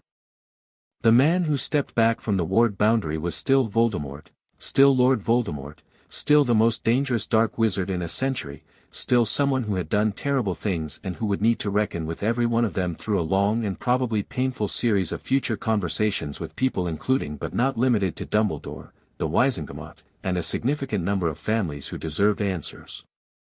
But the last tether was severed. He was mortal. He stood in the dark and was mortal and looked at his own hand and did not speak. Adrian had appeared at some point during the last several minutes. Harry had felt him approaching through the castle's awareness, and now he was standing 6 feet to Harry's left with his hands in his pockets and the expression of someone who has just witnessed something he will spend the rest of his life referring to. Harry looked at him. "The Death Eaters," Harry said. 12 remained at the tree line, Adrian said. "They are currently discovering that the castle's perimeter wards have reclassified them and they cannot disapparate." He paused. Apparently when a Master Warden engages the full ward protocol, leaving the grounds requires the Master Warden's permission. "I found that in the Slytherin notes last week and didn't want to mention it until it was relevant." "It's relevant," Harry said. "Yes. A beat. Thorn is en route with 6 members of the Order. Ministry Aurors have been alerted, Shacklebolt's team should arrive within the hour." Harry looked at Voldemort, who was standing in his own silence like a man learning the dimensions of a room he had just found himself in. "You'll need to go with the Aurors," Harry said. Voldemort looked at him. The complexity of that look would take years to fully understand. "And after that?" "That's not my decision," Harry said. "It's the Wisengamot's, and the families you've harmed, and Dumbledore's, and yours. There are people who will want justice and they're entitled to it." He looked at him steadily. "But you're alive and mortal and that's more than most people thought you'd ever be, and it was a choice you made, which means some part of Tom Riddle still knew the difference between living and existing." He held the red gaze, already less red, Harry thought, already marginally less elevated from human. "I think you should remember that part." Something moved across Voldemort's face that had no name Harry could confidently assign. He said nothing. Thorn arrived with the order and the binding proceeded with professional efficiency, and Harry stood on the dark lawn and watched it and felt the castle breathe around him, steady, deep, the rhythm of something 900 years old that had finally arrived at the moment it had been waiting for. He went back inside. The entrance hall was full, not chaotic, not frightened, but full, students who had stayed and students who had come back from the safe rooms when the castle's tension had released, all of them crowded from the stairs to the doors with the noise of 300 people who had been holding their breath for an hour and had just been told they could stop. Harry came through the main doors and the noise didn't drop, it changed, shifted register, became the specific sound of people looking at someone and understanding that what they had been told was going to be all right was, in fact, all right. He stopped in the entrance hall and looked at all of them. Hermione was in front, she'd been in front, he suspected, since the moment the warding had been lifted, the first person through when the doors came open. She looked at him with an expression that was completely her own and that he had known for 6 years and that said, without words or performance, "I knew. I always knew." Ron was beside her looking like a man who had spent an hour convincing himself he wasn't worried and was now unable to maintain that position. He looked at Harry for a moment and then looked at the ceiling and exhaled slowly and then looked back. "Everyone's all right," he said. "Everyone's all right," Harry said. Ron nodded. Nodded again. Pressed his mouth together in the way he pressed it together when he was feeling things he didn't have immediate vocabulary for. "Good," he said finally. "Good." Neville was 3 steps back with his arms crossed and the expression he wore when he was being quietly and completely satisfied. He caught Harry's eye and said nothing at all, which was perfect. McGonagall came through the crowd with the specific combination of velocity and dignity that was hers alone. She looked at Harry from 10 feet away with her sharp eyes and she did not say anything immediately, which was itself a kind of speech. Then, "No casualties." "No casualties," he confirmed. She pressed her lips together and looked at the ceiling briefly and back. She nodded once with a precision that meant she was not going to say everything she was feeling because they were in public and she had standards. He understood completely. "Good," she said, in the tone that contained considerably more than the word. Dumbledore arrived down the stairs, from his office, Harry suspected, where he had been monitoring the wards and probably not breathing properly for the past hour. He stopped at the bottom of the stairs and looked at Harry with the expression of a man receiving information he had hoped for and had not been certain of. "The severance," he said quietly. Not asking about the outcome, asking for confirmation, specific and technical. Complete, Harry said. The last tether. You missed one, by the way. Dumbledore looked at him. Something in his eyes that was grief, or relief, or the complex thing that combined both when an ending was also a very long beginning. Yes, Dumbledore said. I know. A pause. I knew, Harry. I knew about the tether in his core and I could not think of a way to tell you without also telling you what it would require. Harry looked at him steadily. It required me to offer him a choice, Harry said. Which worked. Which was always going to work because the blade required willingness and the willingness required someone to believe it was an option. He held the old man's gaze. Why did you think I couldn't do that? Dumbledore was silent for a long moment. I didn't think you couldn't, he said. I thought you wouldn't be willing to. That after everything he has cost you, you wouldn't be willing to offer Tom Riddle a way that wasn't destruction. He paused. I was wrong. Profoundly and specifically wrong. Yes, Harry said. Not cruelly. Just accurately. Dumbledore nodded. He looked at Harry the way the portraits looked at Harry, with the weight of recognition, the specific acknowledgement of seeing something be what it was always going to be. I am very glad to have been wrong, Dumbledore said softly. And there was no performance in it, no grandeur, nothing strategically deployed. Just an old man telling the truth to a 17-year-old who had just changed the shape of the world. Later, much later, when the Aurors had come and gone, when Voldemort had been taken into Ministry custody still wrapped in the specific silence of someone renegotiating their relationship with mortality, when the Order members had been debriefed and the students had finally been persuaded toward bed and the entrance hall had thinned to the people who were too wound up to sleep, Harry went back to the gallery. He sat in front of Rowena Ravenclaw Gryffindor's portrait for the second time and the 12 painted faces were awake and present in a way that was different from before. Not tense. Not waiting. Something that was the portrait version of the specific piece of completion. Well, said Edmund Griffith. Well, Harry agreed. The severance blade, Rowena said. Yes. He chose, she said. He chose. She looked at him with her sharp brown eyes for a long moment.